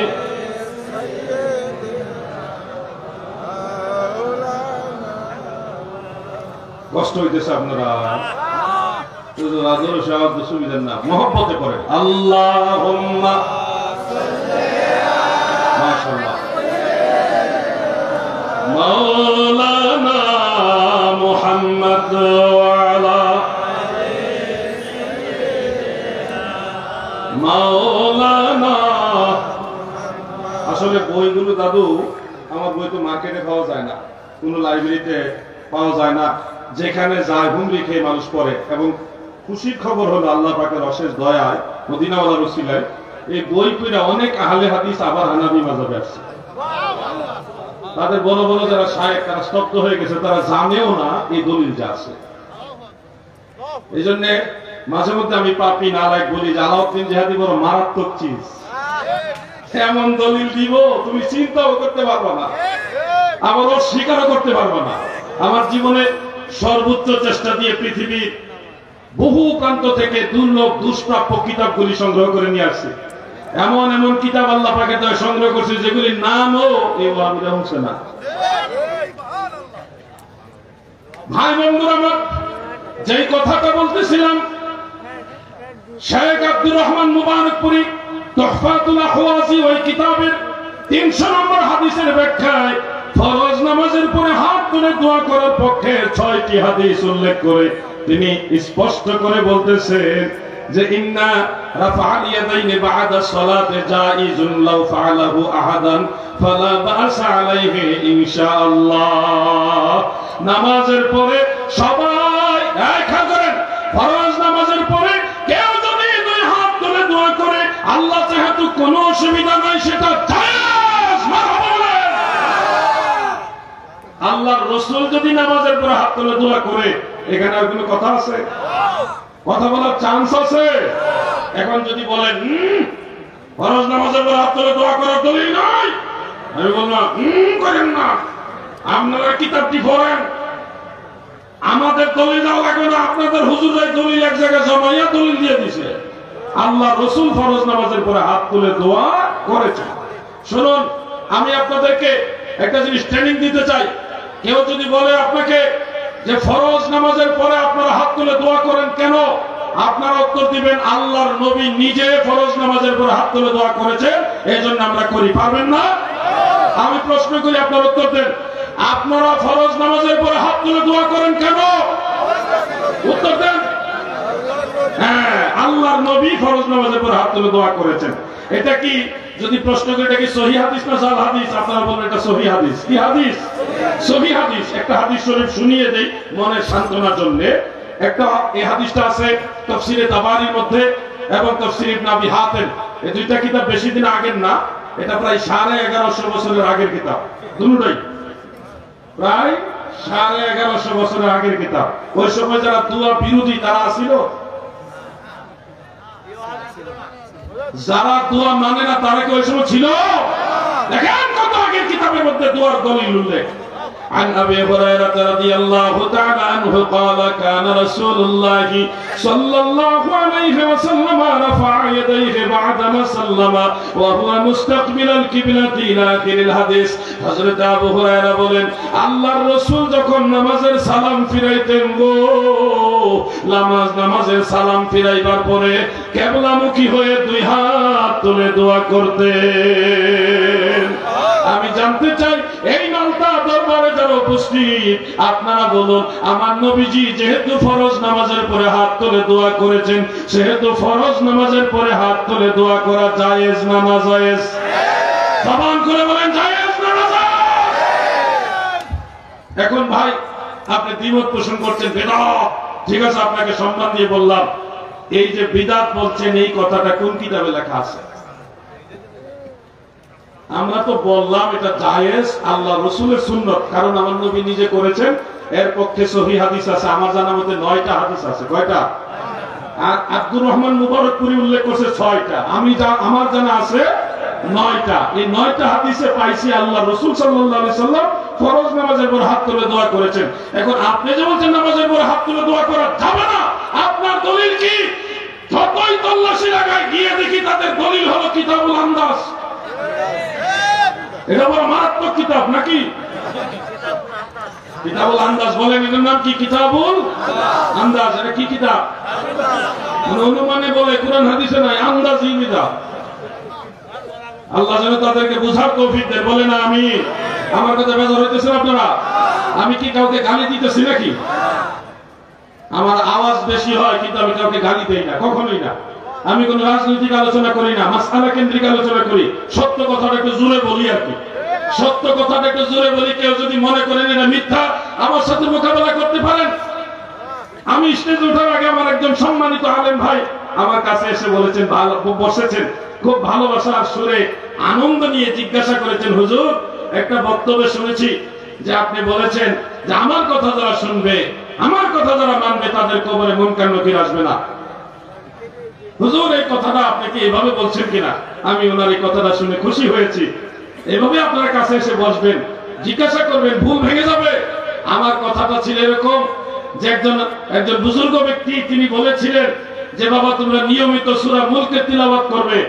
সূরা মুলক হলো তাবারাকাল্লাযী বিয়াদিহিল মুলকু হুয়া আলা কুল্লি শাইইন কাদির। এই 30 আয়াতের সূরা মুলক তিলাওয়াত করবে। তোমরা যদি এটা আমল করতে পারো, আমি যেভাবে তোমাদের বলতেছি, আল্লাহ রাসূলের তরিকা তোমাদের যেভাবে বলতেছি, এই কথাগুলি, আমার এই কথাগুলি যদি তোমরা মানো, তাহলে তোমরা মনে রাখবা এই আমল করতে পারলে, আমার কথা মানলে, মানে ওই যে নবী হাদিস শুনে বলতেছে, আমার এই কথাগুলি তোমরা মানলে তোমাদের কবরে মুনকার নকির আসবে না। কারণ হলো যেই লোক নিয়মিত সূরা মুলক তেলাওয়াত করে, এটার বরকতে হাফেজ জালালউদ্দিন সুয়ুতী তার শরহে সুদূর কিতাবের মধ্যে লিখেছেন, মান লা ইউসআলু ফিল কবর, কবরে তাদেরকে প্রশ্ন করা হবে না। এমন 8 প্রকার মানুষ আছে যাদের কবরে আযাবও হবে না, মুনকার নকির এসে কোনো প্রশ্ন করবে না। তারা বিনা প্রশ্নে হাসর ময়দান পার হয়ে আল্লাহর জান্নাত জান্নাতে যাবে। সুবহানাল্লাহ বলেন। এই 8 প্রকার মানুষের মধ্যে এক প্রকার হলো যারা নিয়মিত সূরা মুলক তেলাওয়াত করে। বুঝতে পারছেন বিষয়টা? এমন এমন দলিল আমার কাছে আল্লাহ পাকের দয়া সংরক্ষিত আছে। আপনি হয়তো ভাবেন নাই, পড়েন নাই, স্টাডি করেন নাই, এজন্য ভুল বুঝেন। আসল বিষয়টা হলো আমল নাই। তো লম্বা লম্বা বক্তব্য আছে, আমল নাই। আমল নষ্ট হয়ে গেছে, বক্তারাও আমল করে না। এখন বক্তারা নিজেরাই আমল করে না, সব ভিন্ন রকম হয়ে গেছে। এই জন্য হাফেজ তোফাজ্জল হোসেন ভৈরবীর একটা গান মনে পড়লো। নাম শুনছেন না? খুব ভালো মানুষ ছিল, আসছিল মাশাআল্লাহ। তিনি একটা গান গাইতেন, আমল করো নামাজ রোজা, আমল করো নামাজ রোজা, কায়েম করো সুন্নিয়াত, জিন্দাবাদ জিন্দাবাদ নবীর সেনা, জিন্দাবাদ জিন্দাবাদ জিন্দাবাদ নবীর সেনা। এই গজলগুলির মধ্যে মজা আছে না? আরো নবীর শানে গাইতেন, মা বাবার ওয়াজ করতেন। মা বাবার কথা মতো যে জন চলে না, মা বাবার কথা মতো যে জন চলে না, আল্লাহ নবীজির দয়া তারা পাবে না। হায়রে আল্লাহ নবীজির দয়া তারা পাবে না। উনি এভাবে গাইতেন। এই যে হায়রে শব্দটা উনি বলতেন, আমি যেন নকল করলাম। মা বাবার কথা শুনতে হবে কিনা ভাই? দেখছেন শুনতো না, আমার সুবিধা না। যুবক ভাইরা বলেন, মা বাবার কথা শুনতে হবে কি হবে না? এবার বোঝা গেছে শুনবেন, তবে ঠেলাত করে কইছেন মা বাবার কথা শুনতে হবে। ভাই আমার বন্ধুরা, মা বাবা আছেন, বুঝলাম ফরজ নামাজের পরে হাত তুলে একা একা দোয়া করা সুন্নত, কিন্তু সম্মিলিত দোয়ার দলিল কোথায় পাইলেন? সবাই মিলে একসাথে জমাতবদ্ধ ভাবে সম্মিলিত দোয়া ফরজ নামাজের পরে করেন, এটা কোন দলিল আছে? এই ব্যাপারেও মোটামুটি কয়েকটা দলিল আছে। একটা দলিল আমি আপনাদের শোনাচ্ছি। হাফিজুল হাদিস ইমাম আবু জাফর ইবনে জারির আত-তাবারি রাহমাতুল্লাহ আলাইহির একটা কিতাব আছে, ওটার নাম হলো তারিখে তাবারি। সেখানে সনদ সহকারে হযরত আলা ইবনে হাদরামী রাদিয়াল্লাহু আনহু, রাসূল পাকের সাহাবী, তিনার থেকে বর্ণিত, তিনার এক কাফেলা কোথাও যাচ্ছেন, কিন্তু রাত্রে বেলায় এক ঝড় উঠলো। ঝড় ওঠার কারণে ওরা এক জায়গায় তাঁবু গাড়লেন, যার যার উট, ঘোড়া, গাধা, বাহনগুলি সহ যার যার জিনিসপত্র তাঁবু গাড়লেন। কিন্তু রাতের ঝড়ে সব তাঁবু জিনিসপত্র উড়াই নিয়ে গেছে। উট, ঘোড়া, গাধা এগুলিও এলোপাতারি যার জন্য পারে দৌড়ায় চলে গেছে। শুধুমাত্র ওনারাই কিছু মানুষ ওই মরুভূমির মাঝখানে পড়ে আছে। এখন রাতের বেলায় যখন ওনারা টের পাইলেন সবকিছু চলে গেছে, তখন ওনারা কিছুক্ষণ অন্ধকার আশেপাশে তালাশ করছেন, কিন্তু কোনো কিছুই খুঁজে পেলেন না। এই খুঁজতে খুঁজতে ফজরের আজান বা ফজরের ওয়াক্ত হয়ে গেছে। তখন সাহাবায়ে কেরাম হযরত আলা ইবনে হাদরামী রাদিয়াল্লাহু আনহুর ইমামতিতে ফজরের নামাজ আদায় করলেন। খুব মনোযোগ। ফজরের নামাজ আদায় করার পরে আলা ইবনে হাদরামী তিনি দুই হাত উঁচা করলেন, রাফা ইয়াদাইহি, দুই হাত দোয়ার জন্য উঁচা করলেন। এমনকি ওই মজলিসে সমস্ত সাহাবী এবং তাবেঈ সবাই ওনার সাথে সম্মিলিত দোয়ায় হাত উঁচা করে দিলেন। মানে সম্মিলিত দোয়া বুখারী শরীফে আছে এভাবে, রাফা ইয়াদাইহি ওয়া রাফা'আন নাসু আইদিয়াহুম মা'আহু ইয়াদউনা। জুমার দিন নবীজি দোয়া করতেন হাত তুলে, এবং সমস্ত সাহাবারা নবীজির সাথে হাত তুলে দোয়া করলেন। আর তারিখে তাবারি উল্লেখ, হযরত আলা ইবনে হাদরামী তিনি হাত উঁচা করলেন, তিনার সাথে অন্য সকল সাহাবী এবং তাবেঈ যারা সবাই হাত উঁচা করে দিলেন, সম্মিলিত দোয়া করলেন। এবং ওই দোয়া করতে করতে ফজরের পরে দোয়া করতে করতে সূর্য উদিত হয়েছে। দোয়া শেষ করার পরেই দেখে আমার আল্লাহ তাদের দোয়ার বরকতে হারিয়ে যাওয়া উট, ঘোড়া, গাধা সব আবার ফিরে দিয়েছে। সুবহানাল্লাহ। এই যে হাদিস, এখান থেকে একদিকে সাহাবীদের কারামত প্রকাশ হয়, আরেকদিকে দুয়ার ফজিলত বর্ণিত হয়, আরেকদিকে ফরজ নামাজের পরে যেহেতু সম্মিলিত দোয়া করেছেন এটাও প্রমাণিত হয়। এখন আপনারা বলেন, সাহাবারা যেহেতু ফরজ নামাজের পরে সম্মিলিত দোয়া করেছে, তাহলে এটা কি বিদআত না ইবাদত? ভাই আমার খুব মনোযোগ, ফিতনা শেষ করে দিচ্ছে। এরা বিদআত বললে দলিল লাগে না, পাইকারি দরে বিদআত বলাইতেছে। এই যে শবে বরাত আসতেছে, শবে বরাত আপনারা নামাজ পড়বেন, আমরা নামাজ পড়বো। শবে বরাতে রোজা রাখবো, আপনারা রোজা রাখবেন, কিন্তু তারা বলবে বিদআত, কোনো দলিল নাই, কোনো কিতাবে দলিল নাই, কিতাবুল আন্দাজ। বিদআত মানে কি? বিদআত মানে হলো কিতাবুল আন্দাজ। আমরা যে শবে বরাতের রাত্রে মসজিদে অবস্থান করি, ইবাদত করি, এটা ইবনে তাইমিয়া তার মাজমুয়ে ফাতাওয়ার মধ্যে লিখেছেন। ফতোয়ায়ে মাজমুয়ে ফাতাওয়ার মধ্যে তিনি লিখেছেন যে সালফে সালিহিন সাহাবী এবং তাবিঈ যারা, তিনাদের আমল ছিল ফাকানু ইউসাল্লুনা ফিহা, তিনারা সবাই এই শবে বরাতের রাত্রে মানে লাইলাতুন নিসফি মিন শাবানে সবাই নামাজ আদায় করতেন। সুবহানাল্লাহ।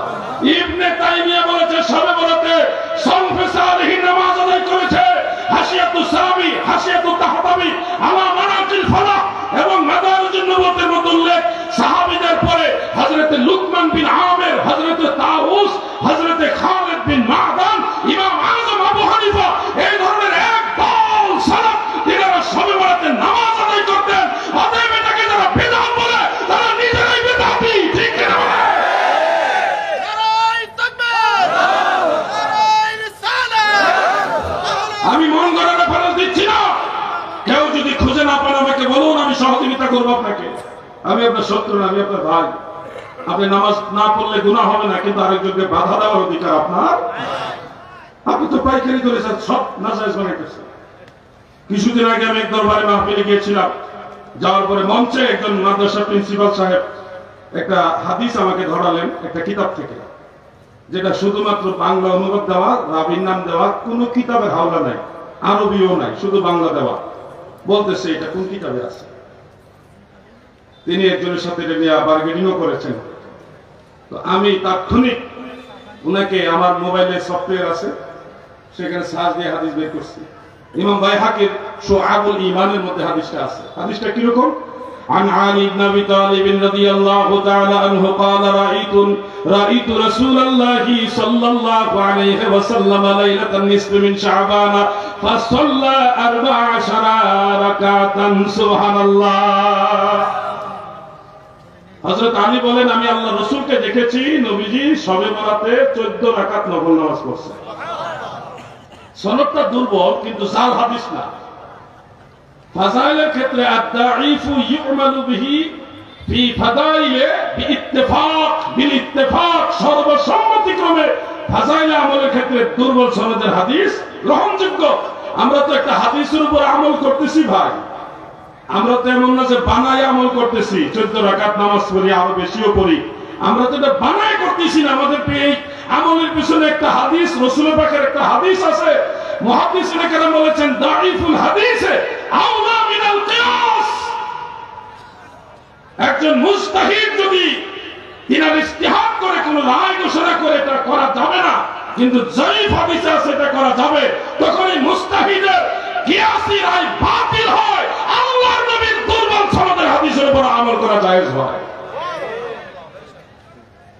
আপনারা মন গড়া ভাবে চললে হবে না, মূল নীতি মোতাবেক আসে, তাহলে দেখবেন দূরত্ব কমে গেছে। ভাইরে ঐক্য চান, ঐক্য চান, ঐক্য তো আমরাও চাই, কিন্তু আমাকে যদি বলেন আমরা ঐক্য চাই কিন্তু আকীদা আমার আগেরটা, ওই তাহলে তো ঐক্য হবে না ভাই। ঐক্য চাইলে আমরা একসাথে বসে আলোচনা করে আমাদের মধ্যে যে জিনিসগুলি সমস্যা এগুলি সমাধান করে এরপর ঐক্য হতে হবে। কথা বুঝতে পারছেন আপনারা? আমরা ঐক্য চাই কিনা বলেন?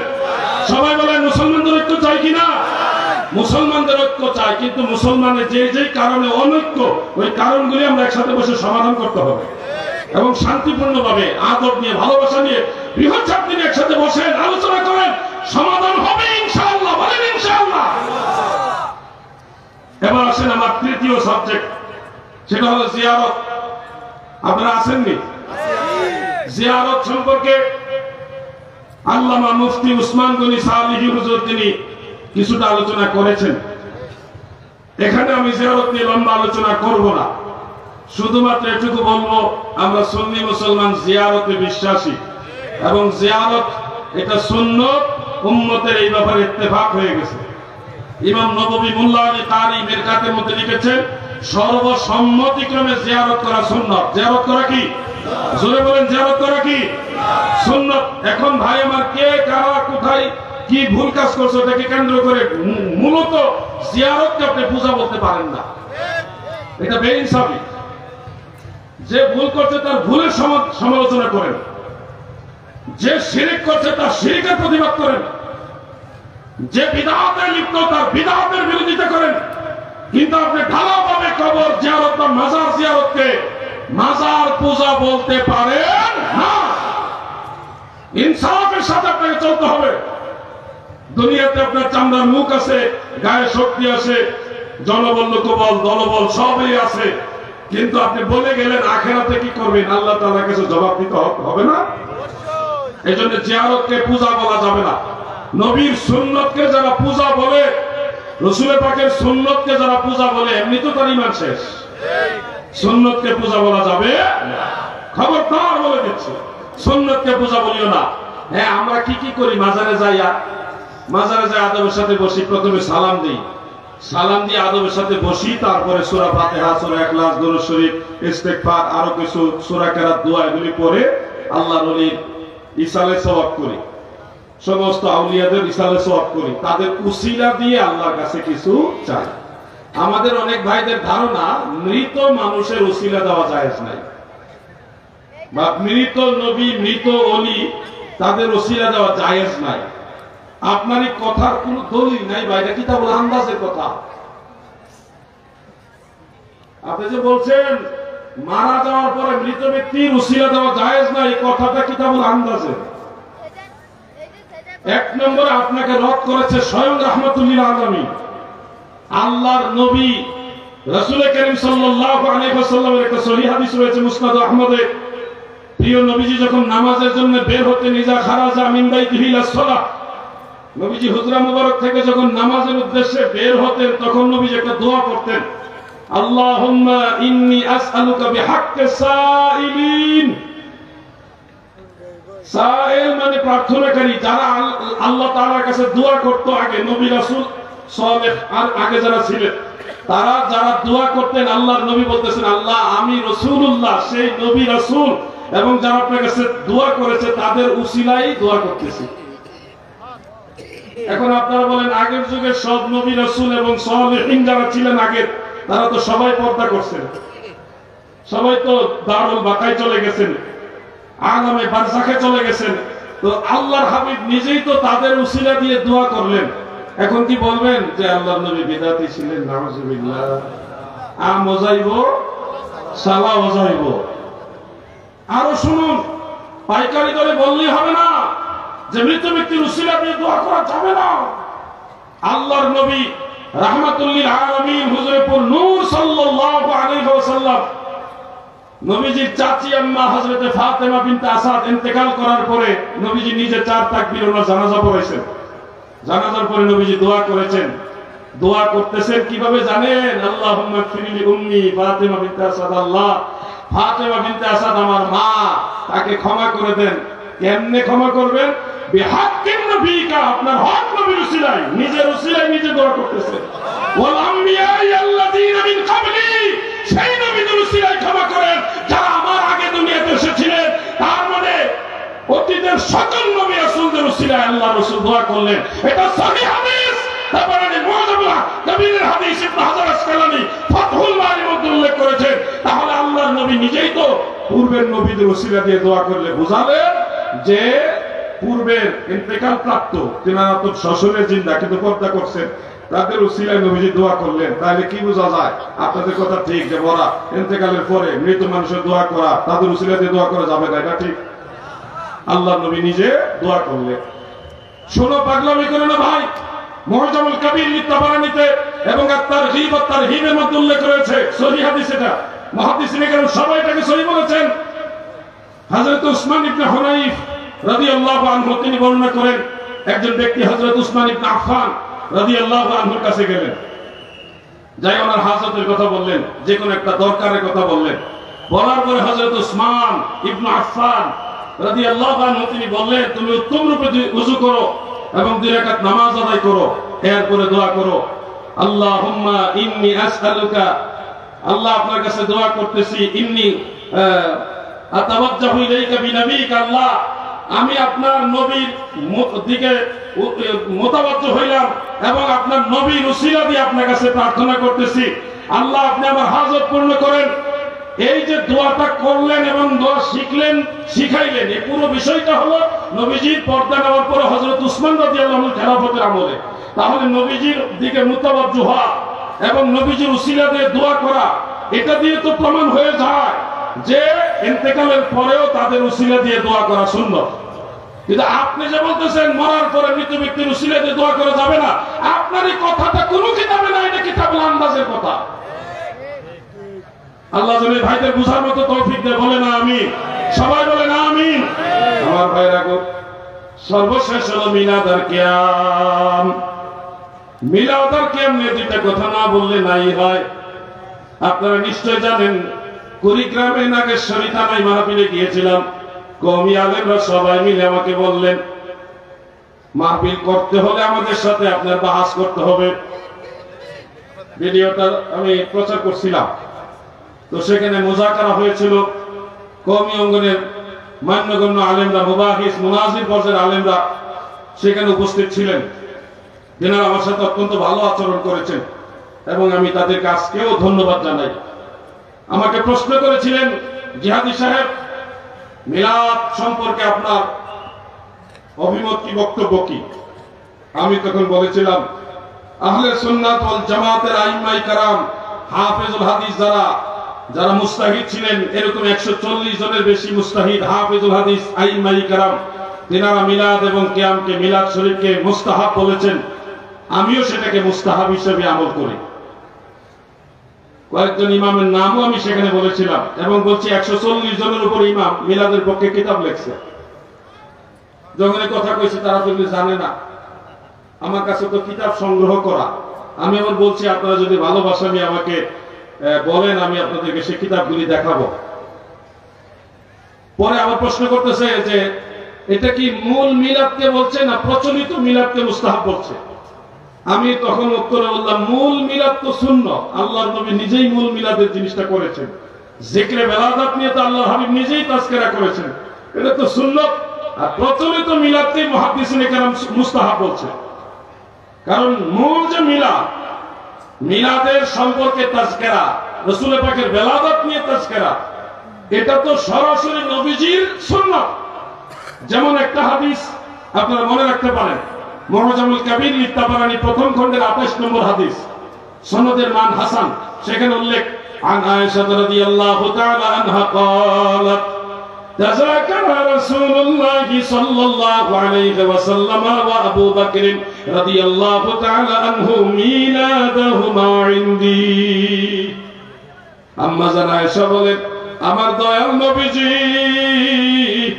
আবু বকর সিদ্দিক দুইজনে আমি আয়েশার কাছে অবস্থান করে মিলাদের তাজকিরা করেছেন। তাজকিরা মানে আলোচনা, জিকরে বেলাদাত নবীজি করেছেন। তো মিলাদের আলোচনা করা, মিলাদের মজলিস মাহফিল করা, এটা তো মূলত আল্লাহর রাসূলের সুন্নাত। একেবারে আশরাফ আলী থানভী সাহেবের কিতাবে লেখা আছে, এটা অনেক বড় উত্তম কাজ। সব মুহাদ্দিসিন তারা সবাই বলেছে এটা সুন্নাত। ইমাম ইবনে হাজার আসকালানী, ইমাম জালালউদ্দিন সুয়ুতী, ওনাদের সম্পর্কে সুবুলুল হুদা ওয়ার রাশাদ, আল হাবিলি ফাতওয়া তাফসীরে রুহুল বায়ান এবং সিরাতে হালাবিয়া, এই কিতাবগুলির মধ্যে উল্লেখ রয়েছে যে কাদ ইস্তাখাযা লাহুল হাফিজ ইবনে হাজার আসলান মিনাস সুন্নাহ ওয়া কাযাল হাফিজ সুয়ুতী কুদ্দিসা সিররুহু, যে রাসূল পাকের সুন্নাহ থেকে ইমাম ইবনে হাজার আসকালানী মিলাদের আসল বের করেছেন। আসল মানে ভিত্তি, মিলাদের দলিল নবীর সুন্নাহ থেকে বের করেছেন ইমাম ইবনে হাজার আসকালানী।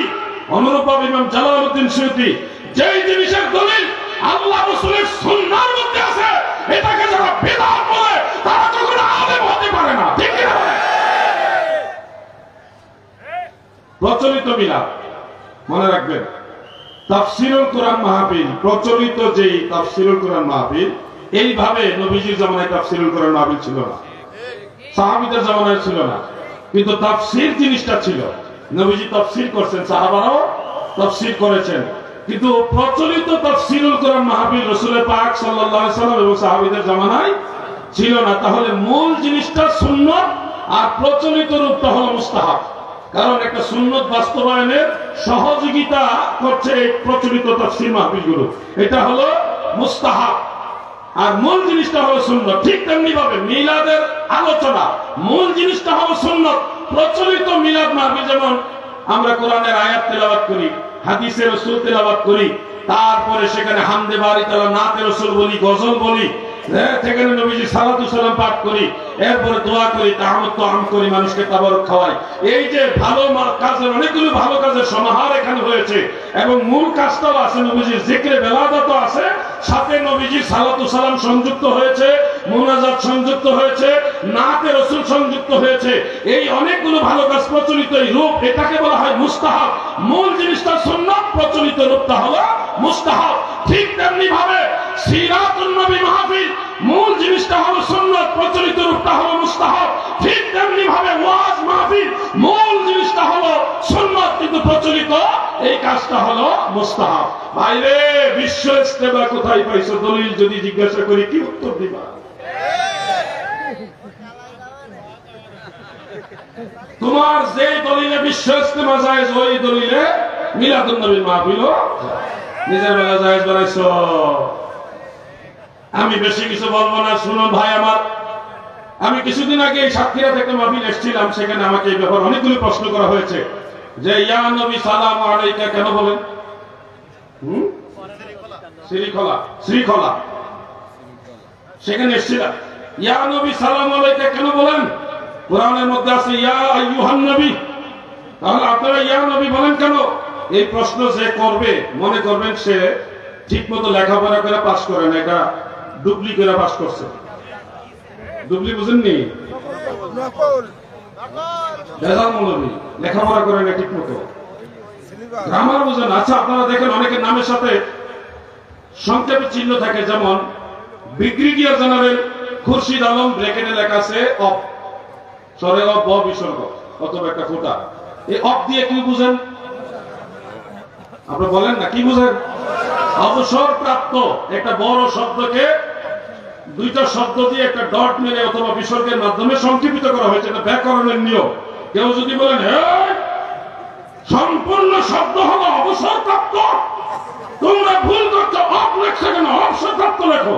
তখন বুঝতে হবে এই লোক বাংলা ব্যাকরণ বুঝে না, ক্লাসে ফাঁকি দিছে, ক্লাসে ফাঁকি দিছে। ঠিক তেমনি ভাবে ইয়া আইয়ুহান নবী, এটা কোরআনে আছে, কিন্তু শরহে জামি নাহুর কিতাব সেখানে আছে যে ইজা ক্বালা ইয়া রাজুল ফামানাহু কামানা ইয়া আইয়ুহার রাজুল, লিকাসরাতিল ইস্তেমাল, অধিক পরিমাণে ব্যবহারের কারণে ইয়া আইয়ুহার রাজুলকে সংক্ষেপ করা হয়েছে ইয়া রাজুল।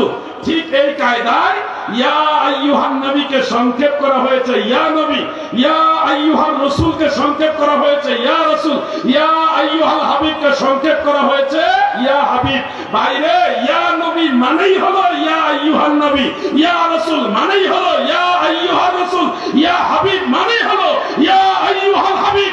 যে এটা না বুঝে নেবেন এগুলো টুপি পাস নকল করে বাস করছে।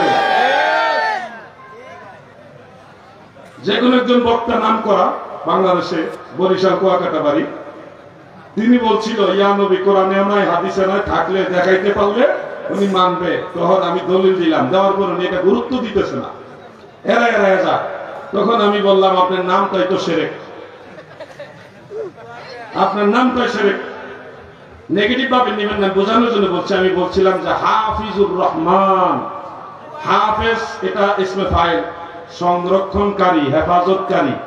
রহমান মানে আল্লাহ, হাফিজুর রহমান মানে রহমানের হেফাজতকারী, রহমানের রক্ষাকারী, আল্লাহর রক্ষাকারী সে নামের অর্থ। তো এই অর্থ কি এটা সঠিক হতে পারে? আমি বুঝাইবার জন্য, যেহেতু আমি দলিল দিতেছি মানে না দেখে আমি একটা চিন্তা করলাম কেমনে এটা বোঝানো যায়।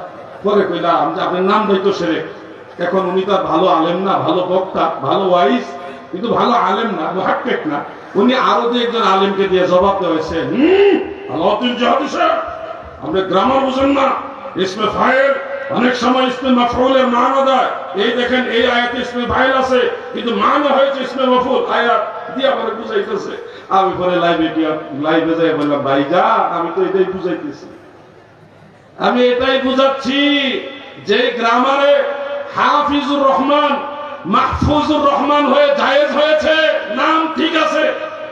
যে গ্রামার দিয়ে আপনার নাম জায়েজ, ওই গ্রামার দিয়া ইয়া নবীও জায়েজ।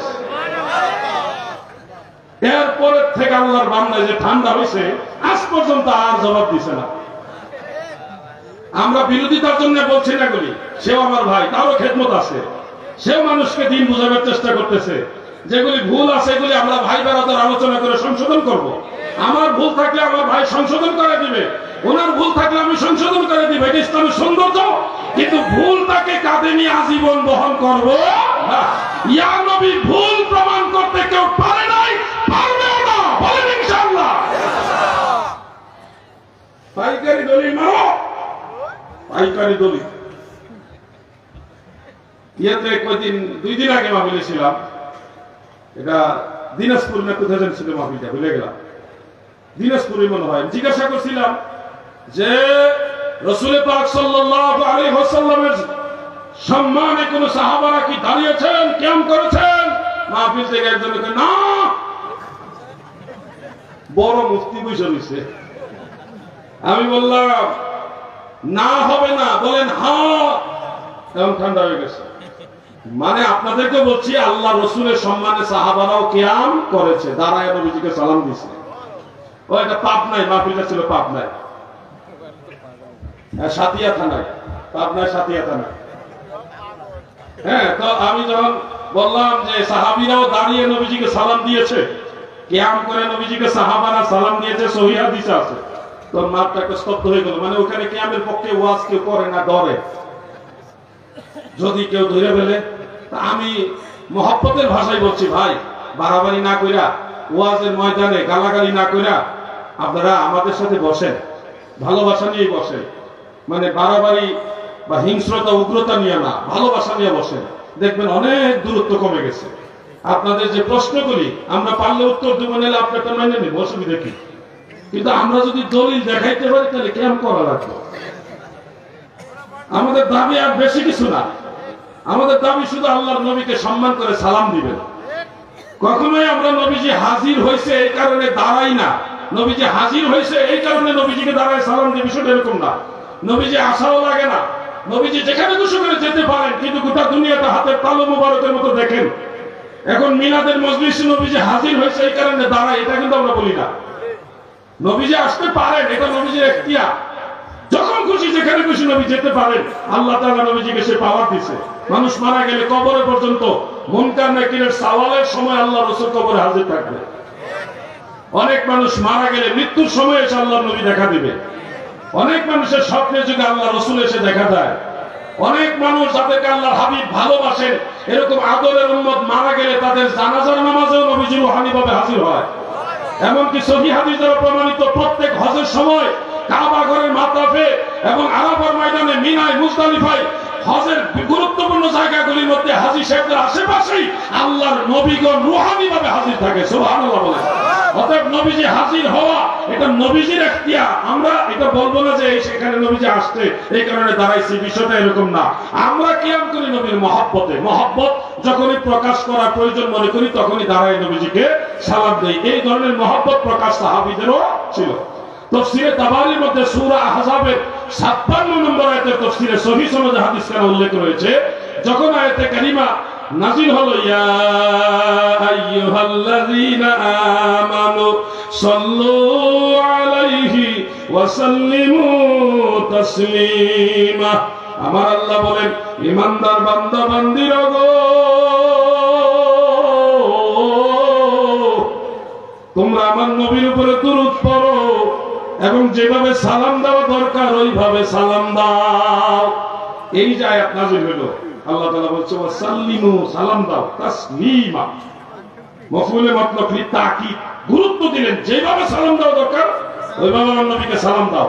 আয়াত নাযিল হওয়ার পরে সাহাবায়ে কেরামদের মধ্যে হযরত কাব ইবনে উসরা রাদিয়াল্লাহু আনহু তিনি দাঁড়িয়ে গেলেন এবং তাফসীরে রুহুল বায়ান আছে, ফাকুমনা ইলাইহি ওয়া কুলনা আসসালামু আলাইকা আইয়ুহান নবী ওয়া রাহমাতুল্লাহি ওয়া বারাকাতুহু। মজলিসের মধ্যে সকল সাহাবারা দাঁড়ায়া দাঁড়ায়া আল্লাহর নবীকে সালাম দিয়েছে। সুবহানাল্লাহ। ইয়া রাসূলুল্লাহ, দলিল দিলাম, কষ্ট করে খুঁজেন না, একটু স্টাডি করুন, খুঁজে না পাইলে আমাদের বলেন, আমরা সহযোগিতা করি। আপনি নবীজিকে দাঁড়ায় সালাম দিয়েন না, কিন্তু ঝগড়া করেন না। আরেকজন নবীজিকে ভালোবেসে সালাম দিলে তাকে বাধা দেওয়ার অধিকার আপনার। এই ব্যাপারে আরো অনেক বিস্তারিত তথ্য দলিল আদিল্লা রয়েছে, গভীর রজনী আমাদেরও সময়ের পিছু টান। একদিন মাহফিল যদি মিস করি আপনাদের ভালোবাসা কিন্তু জানালা দিয়ে বলাই যাবে। কত ভালোবাসেন, কত ভক্ত, কিন্তু মাহফিল মিস করলে কিন্তু ভালোবাসা সব শেষ। ফেসবুকে পর্যন্ত কি যে লেখা লেখে, ওরে সর্বনা, শত্রুরাও ওইভাবে লেখে না। এই জন্য ভালোবাসেন কিন্তু ভালোবাসার মন থেকে হয়। আপনাদের কাছে আর সামনে এগোতে পারলাম না, যে একটা প্রশ্ন এখানে এসছে, আমি সংক্ষেপে এগুলো উত্তর দিচ্ছি। আমার কঠিন আছে, কঠিন পকেটে একটা প্রশ্ন আছে। একটা প্রশ্ন দিছিল কে জানো ভাই? যদি থাকেন, প্রশ্নটা যে দিছিলেন উনি যদি থাকেন, তাহলে আপনি সরাসরি একটু বলবেন, আমি আপনাকে সময় দিব, কাছে আসেন। আর আমি কাগজে দিয়ে একটা প্রশ্ন আছে নিব, একটু যে গেরেস মেজাত। আল্লাহ আল্লাহ আল্লাহ আল্লাহ আল্লাহ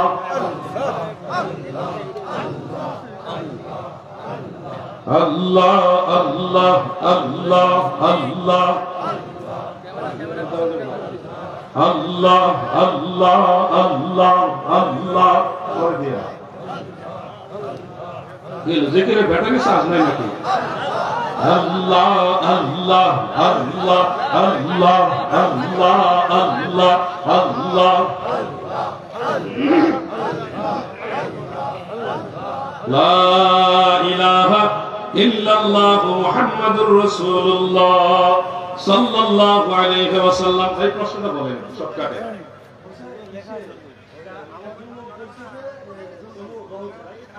হ্যাঁ হ্যাঁ, আচ্ছা। একটা প্রশ্ন, আপনার প্রশ্নটা কি ছিল? যে প্রশ্নটা কি?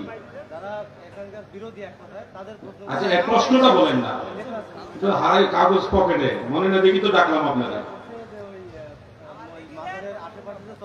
হ্যাঁ, বুঝতে পারছি, মনে হয়েছে আমার। বসে, মাজারে মহিলারা যেতে পারবে কিনা?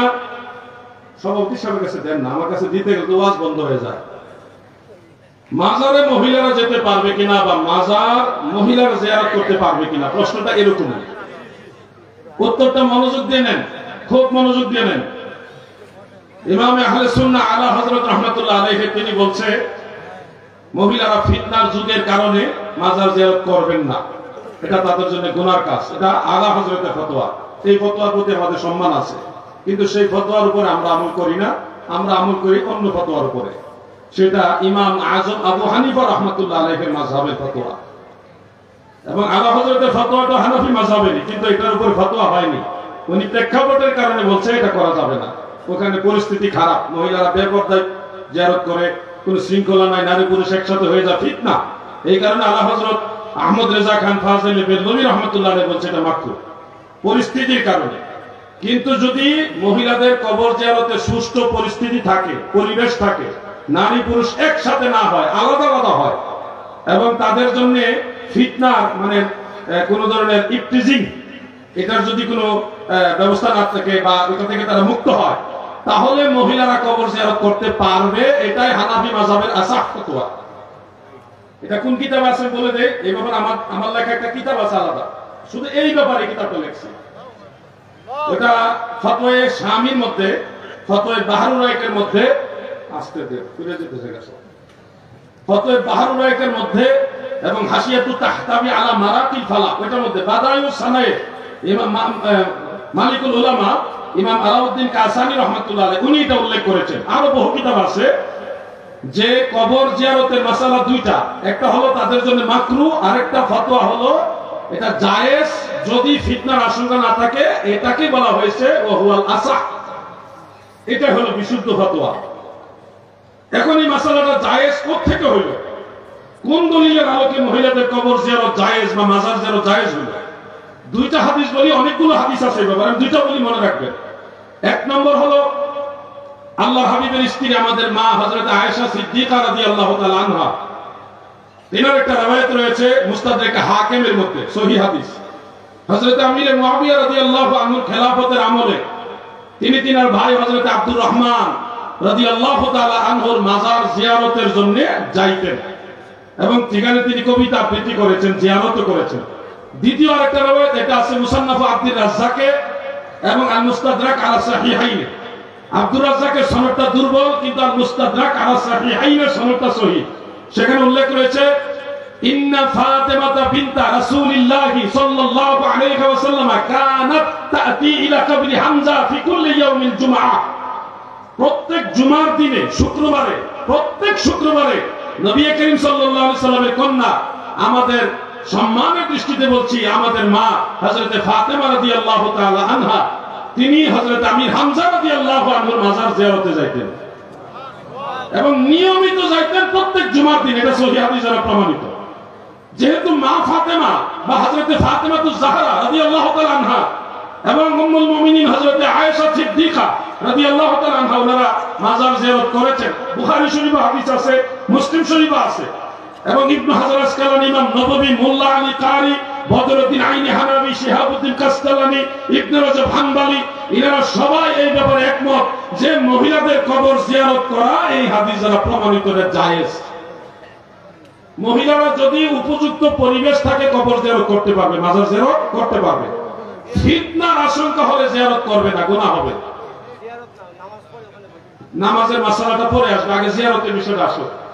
জিয়ারত তিনারা করতে পারবে এবং জিয়ারতের পরিবেশ, যেমন একজন মহিলা তার স্বামী মারা গেছে, সে তার স্বামী জিয়ারত করতে পারবে পরিবেশ থাকলে।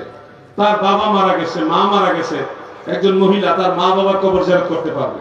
তার সন্তান মারা গেছে, তার কবর জিয়ারত করতে পারবে পরিবেশ থাকলে। পরিবেশ না থাকলে করবেন না। যদি ওরকম পরিবেশ থাকে করবেন। নামাজের ব্যাপারে মাসআলা শুনেন।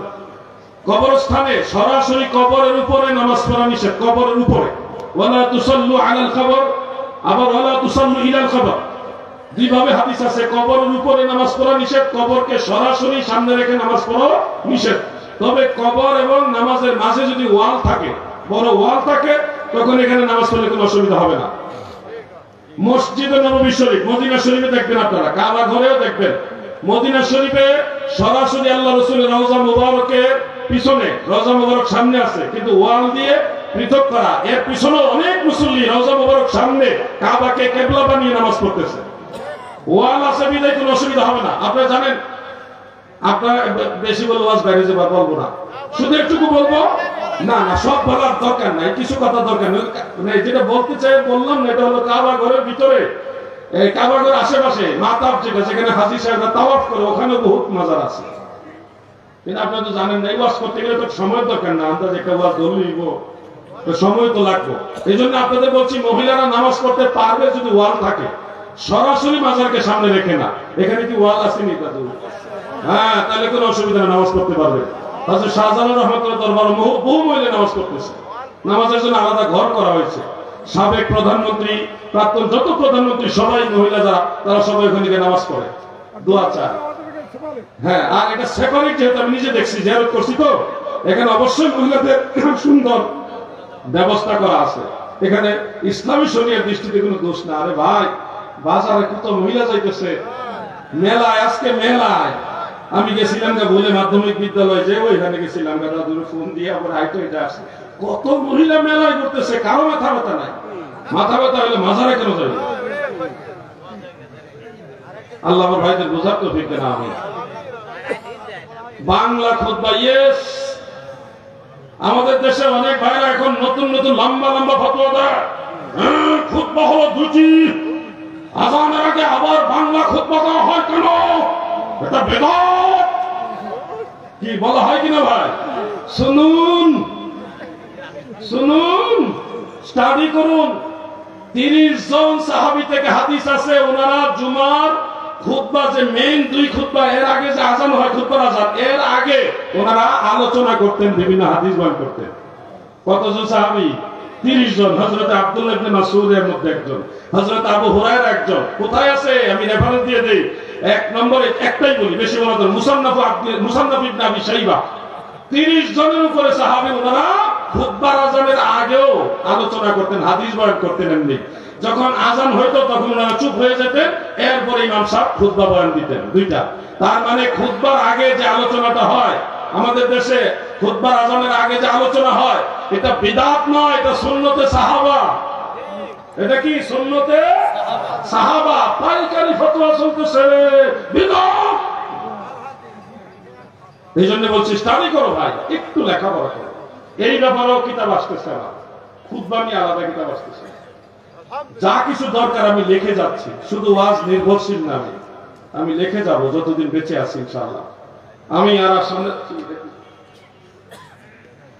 কদমবসি সম্পর্কে এবং মাজারে চুমা দেওয়া সম্পর্কে, কদমবসি সম্পর্কে আমার জানা মতে 10 জন সাহাবী থেকে হাদিস আছে এবং সিহাসিত্তার 3টা কিতাবের মধ্যে কদমবসির হাদিস আছে। আবু দাউদ শরীফ আছে, তিরমিজিতে আছে, ইবনে মাজাতে আছে। আবু দাউদ শরীফে 709 পৃষ্ঠায়, মিশকাতে 402 পৃষ্ঠায় আছে। وعن زارع رضي الله تعالى عنه وكان في وفد عبد القيس قال لما قدمنا المدينة فجعلناه نتبادر من رواحلنا فنقبل يد النبي صلى الله عليه وسلم ورجله رواه أبو داود قال ابن حجر اسناده جيد আল্লাহর রাসূলের দরবারে একদল সাহাবী যাইয়া নবীজির হস্ত মুবারক এবং কদম মুবারকে চুমা খেয়েছে। ইবনে মাজাহ উল্লেখ হযরত সাফওয়ান ইবনে আসাদ রাদিয়াল্লাহু তাআলা আনহু বলেন, একজন ব্যক্তি নবীজির দরবারে এসে ইউকাব্বিলু ইয়াদান নবী সাল্লাল্লাহু আলাইহি ওয়াসাল্লাম রিজলাইনে, নবীজির হাত এবং কদম বসিও করছে, হস্ত বসিও করেছে। ইমাম বুখারী রাহমাতুল্লাহ আলাইহি আদাবুল মুফরাদের মধ্যে উল্লেখ করেছেন, একদল সাহাবী নবীজির দরবারে এসে কদম বসি করলেন। এবং আরেকটা রাওয়ায়াতে সেভাবে আন সুহাইবিন রাহিমাহুল্লাহু তাআলা ক্বালা রাআইতু আলীকান রাদিয়াল্লাহু আনহু ইউকাব্বিলু ইয়াদাল আব্বাসি ওয়া রিজলাইনি। হযরত সুহাইব বলেন, আমি শের খোদা মাওলা আলী রাদিয়াল্লাহু আনহুকে দেখেছি নবীজির চাচা হযরত আব্বাসের হস্ত বসি এবং কদম বসি করেছে। সুবহানাল্লাহ। এরকম 10 জন সাহাবী থেকে হাদিস আছে। কয়জন? কয়টা হাদিস রদ করবেন? আপনি যে বলছেন শিরক বিদআত, আপনার তো দলিলই নাই, কিতাবুল আন্দাজ। মাথা নত করলে শিরক হয় না ভাই, মাথা নত করলেই শিরক। এই ফতোয়া দিলে আপনিও বিপদে পড়বেন। কোন কারণে যদি একটা মজলিসে হাত থেকে মোবাইলটা নিচে পড়ে যায়, তুলবেন না, তুললেই তো মাথা নিচে যাবে, শিরক হবে না? ঘরের দরজার লক সিটকারি নিচেরটা খুলবেন কেমনে, লাগাইবেন কেমনে? মাথা নত করলে তো শিরক। জমির ফসল কাটবেন কেমনে, ফসল বুনবেন কেমনে? আপনি তো মহা বিপদে পড়বেন, মানুষের বিপদে পড়াইবেন। বুখারী শরীফের প্রথম হাদিস, ইন্নামাল আ'মালু বিন্নিয়াত, অবশ্যই মানুষের আমল হলো নিয়তের উপর নির্ভরশীল। সেজদার নিয়তে মাথা নত করলে হারাম শিরক হবে, কিন্তু সেজদার নিয়তে না, কদম বসির নিয়তে হলে কোনো অসুবিধা নাই, জায়েজ। সুন্নাত, কদম বসি সুন্নাত, সুন্নতে সাহাবা। কেউ যদি মনে করেন জিহাদি ভাই আমি আপনার সাথে একমত না, তাহলে আমাকে জানায়েন, আপনি আমার খোঁজা রাখবেন, আপনার বাড়িতে আমি যাবো, আপনার ঘরে আপনার কিতাব থেকে আমি বের করে দেখাই দিব কদম বসির সুন্নাত। আমি কিতাব নিব না, আপনার কিতাব থেকে দেখাই দিব। কবরে বা মাজারে চুমা দেওয়া যাবে কিনা, এখানে একটু সতর্কতা অবলম্বন করবেন। কবরে চুমা দেওয়া বা মাজারে চুমা দেওয়ার ব্যাপারে জমহুরের মাসআলা হলো চুমা দিবেন না।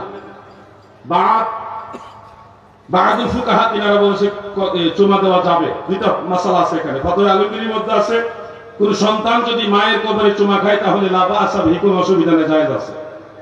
এটা হলো স্থানকাল পাত্র ভেদে মহব্বতের ওই মাকামে যদি আপনি থাকেন এবং যদি মানুষ ফিতনায় পতিত হওয়ার সম্ভাবনা না থাকে, পার্সোনালি মায়ের কবর, বাবার কবর, পীর ও মুর্শিদের কবর, সেজদানা যার সম্মানে চুমা দিবেন, এটা এমন ভাবে রেওয়াজ করবেন না যেন মানুষ আবার ব্যাপক ভাবে এটা নিয়ে পারাপারি করে, এরকম করবেন না। খাস ভাবে মাঝে মধ্যে করতে পারেন, যেহেতু ফুকাহায়ে কেরামের কেউ কেটে বলছে, ইমাম আহমদ বিন হাম্বল রাহমাতুল্লাহ আলাইহি কবরে চুমা দেওয়ার পক্ষে রায় দিয়েছে। তো অতএব এটা করতে পারেন, কিন্তু ব্যাপক ভাবে করবেন না, তাহলে মানুষ এটাকে গিয়ে সীমা লঙ্ঘন করবে, বাড়াবাড়ি করবে। জমহুর ফুকাহায়ে কেরাম বলছে কবরে চুমা দিবেন না। আমরা এটার উপরে বহাল থাকবো। আল্লাহ আমাদের বুঝার তৌফিক দেন, বলেন আমিন।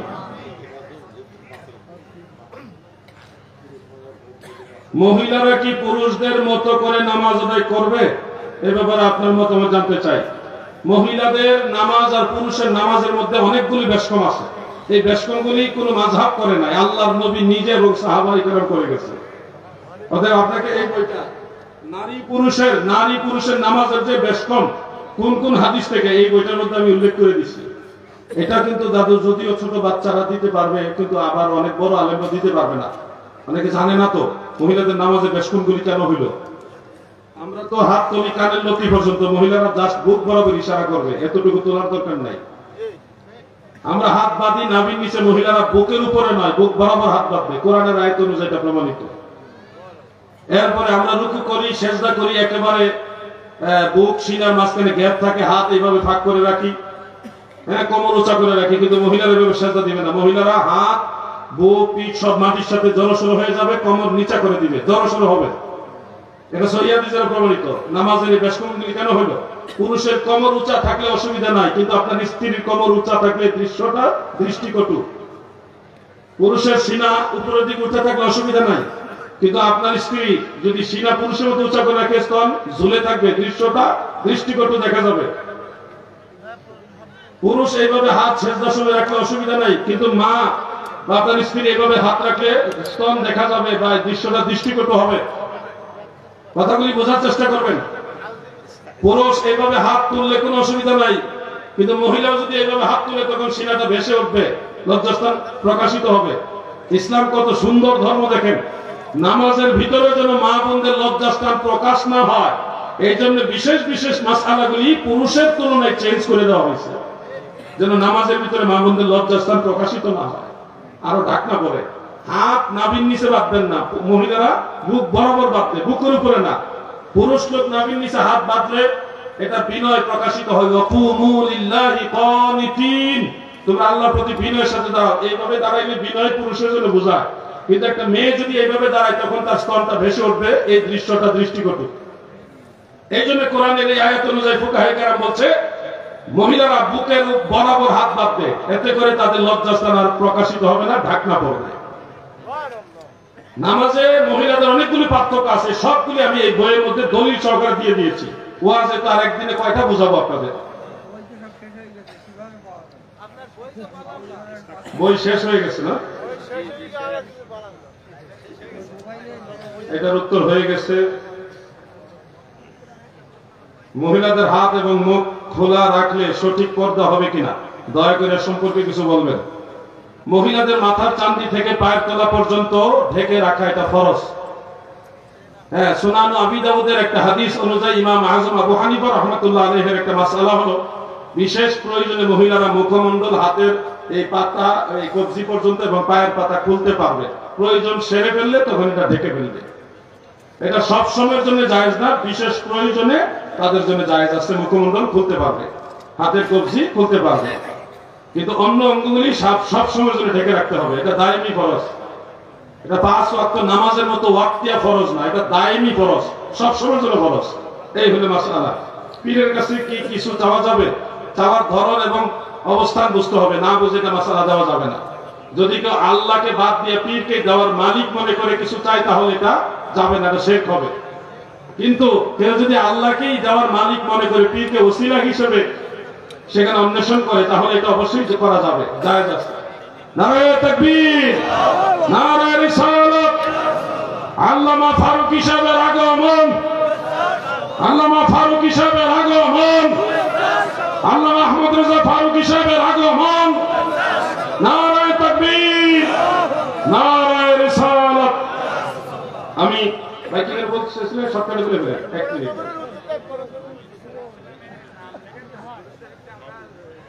রাসূল পাক সাল্লাল্লাহু আলাইহি সাল্লামের নাম মোবারক লেখার পরে দরুদ শরীফ কি সম্পূর্ণ লিখবো, নাকি শুধু সংক্ষেপে সাল্লাল্লাহু আলাইহি সাল্লামের সিগন্যাল হিসেবে দন্তস্ব বিসর্গ বা একটা ডট অথবা দ দিয়ে বিসর্গ দিব, না ডট দিব, এটা কিভাবে? শুনুন, কোন মজলিসে বা কোন একটা জায়গায় একবার নবীজির দরুদ শরীফ পড়া, নবীজির নাম শুনে একবার পড়াটা ওয়াজিব। যদি সে একবার আদায় করে বাকিগুলি সংক্ষেপে চিহ্ন দেয় মানুষকে বোঝানোর জন্য যেখানে দরুদ পড়তে হবে, তাহলে জায়েজ হবে। আর যদি সবটাই আগাগোড়া টোটালটাই উনি সংক্ষেপে সিগন্যাল মারছে, একবারও দরুদ শরীফ পড়ে, তাহলে লেখকও গুনাহগার হবে এবং এটা যারা পড়বে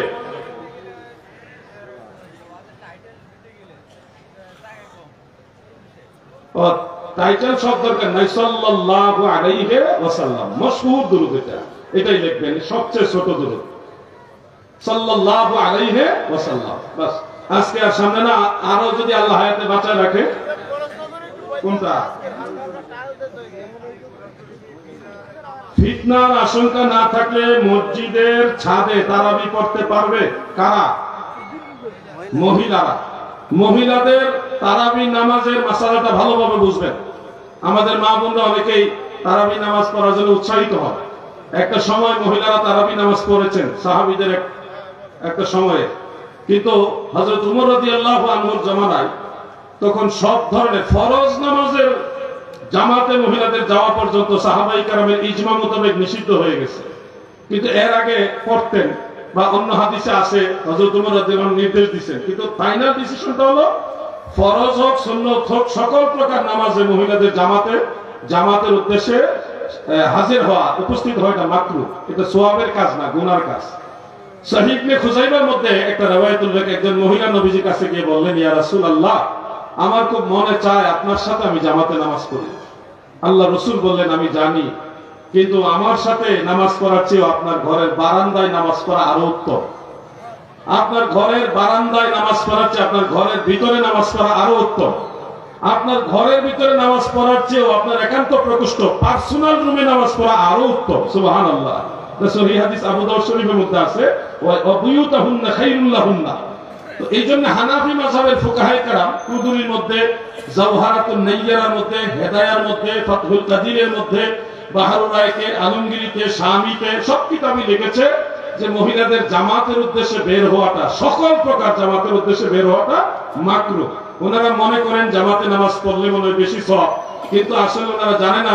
জামিউস সাগীরের মধ্যে ইমাম সুয়ুতী একটা হাদিস উল্লেখ করেন, আল্লাহর নবী বলেছে মহিলারা যে একা একা নামাজ পড়বে ঘরের ভিতরে, এটার মধ্যে 25 গুণ বেশি সওয়াব। আমরা পুরুষরা জামাতে নামাজ পড়লে 25 গুণ 27 গুণ, কিন্তু মহিলারা ঘরে নামাজ পড়লে 25 গুণ বেশি সওয়াব। মহিলাদের সবসময় আল্লাহর নবী ঘরে নামাজ পড়ার জন্য উৎসাহিত করছেন, অনেক হাদিস দ্বারা প্রমাণিত। কিন্তু আমি যতই বলি, আমাদের অনেক মা আছে, বোন আছে, ওনারা কিন্তু এক লাইন বেশি বুঝতে চায় সবসময়। তো বেশি বুঝতে যায় সওয়াবের আশায় আপনারা তো গুনাহ কামাইতেছেন।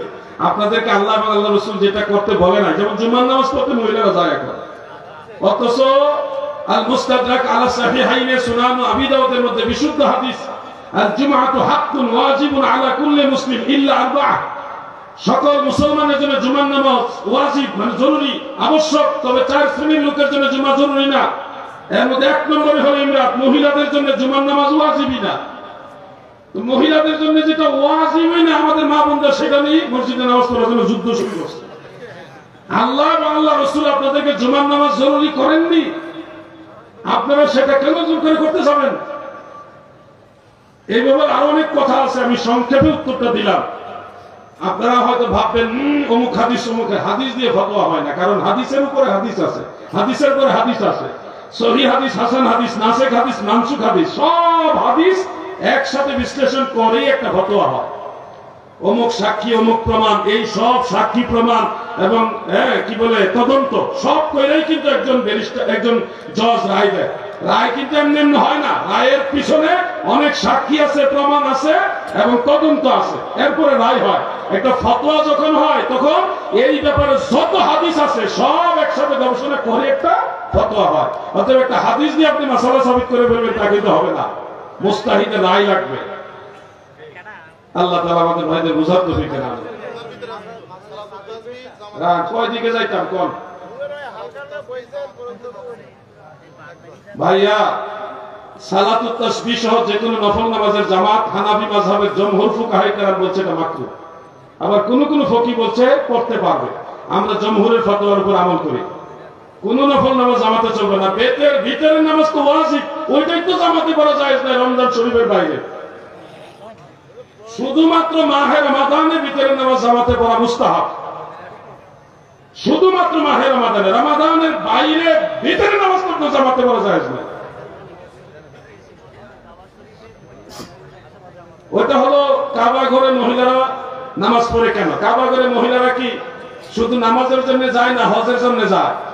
হজের জন্য, ওই হজের জন্য ওখানে গেছে। ফতোয়া আলমগীরের মধ্যে মাসআলা আছে, কোন স্পটে মহিলা আগের থেকে উপস্থিত, সেটা শরীয়তের কোনো কারণে বা দুনিয়াবি কোনো কারণে, সেখানে ওনারা আগের থেকে উপস্থিত আছে, জামাতের উদ্দেশ্যে না, অন্য কোন উদ্দেশ্য ওখানে গেছে, হজের উদ্দেশ্যে, উমরার উদ্দেশ্যে, অথবা রাসূলুল্লাহকে জিয়ারতের উদ্দেশ্যে ওখানে আছে।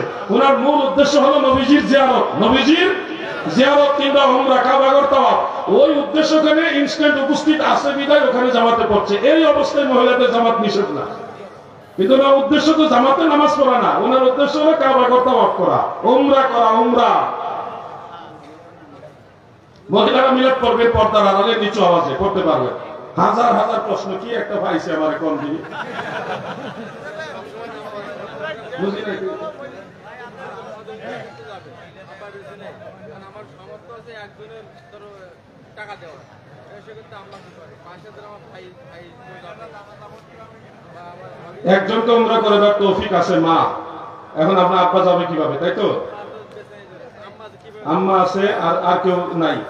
মহিলাদের একা সফর করা যাবে না, হারাম, একেবারে কবিরা গুনাহ। উমরা তো হবেই না, বরং এটার কারণে জাহান্নামে যাওয়া লাগবে। যদি ওনার সাথে বিবাহ হারাম এমন কোন পুরুষ লোক উমরাতে যায়, তাহলে ওনার সাথে উনি যেতে পারবেন। আপনি কষ্ট করেন না। নামাজ আর পীর এই দুই শব্দ কোরআনে নাই, কিন্তু জিনিসটা কোরআনে আছে।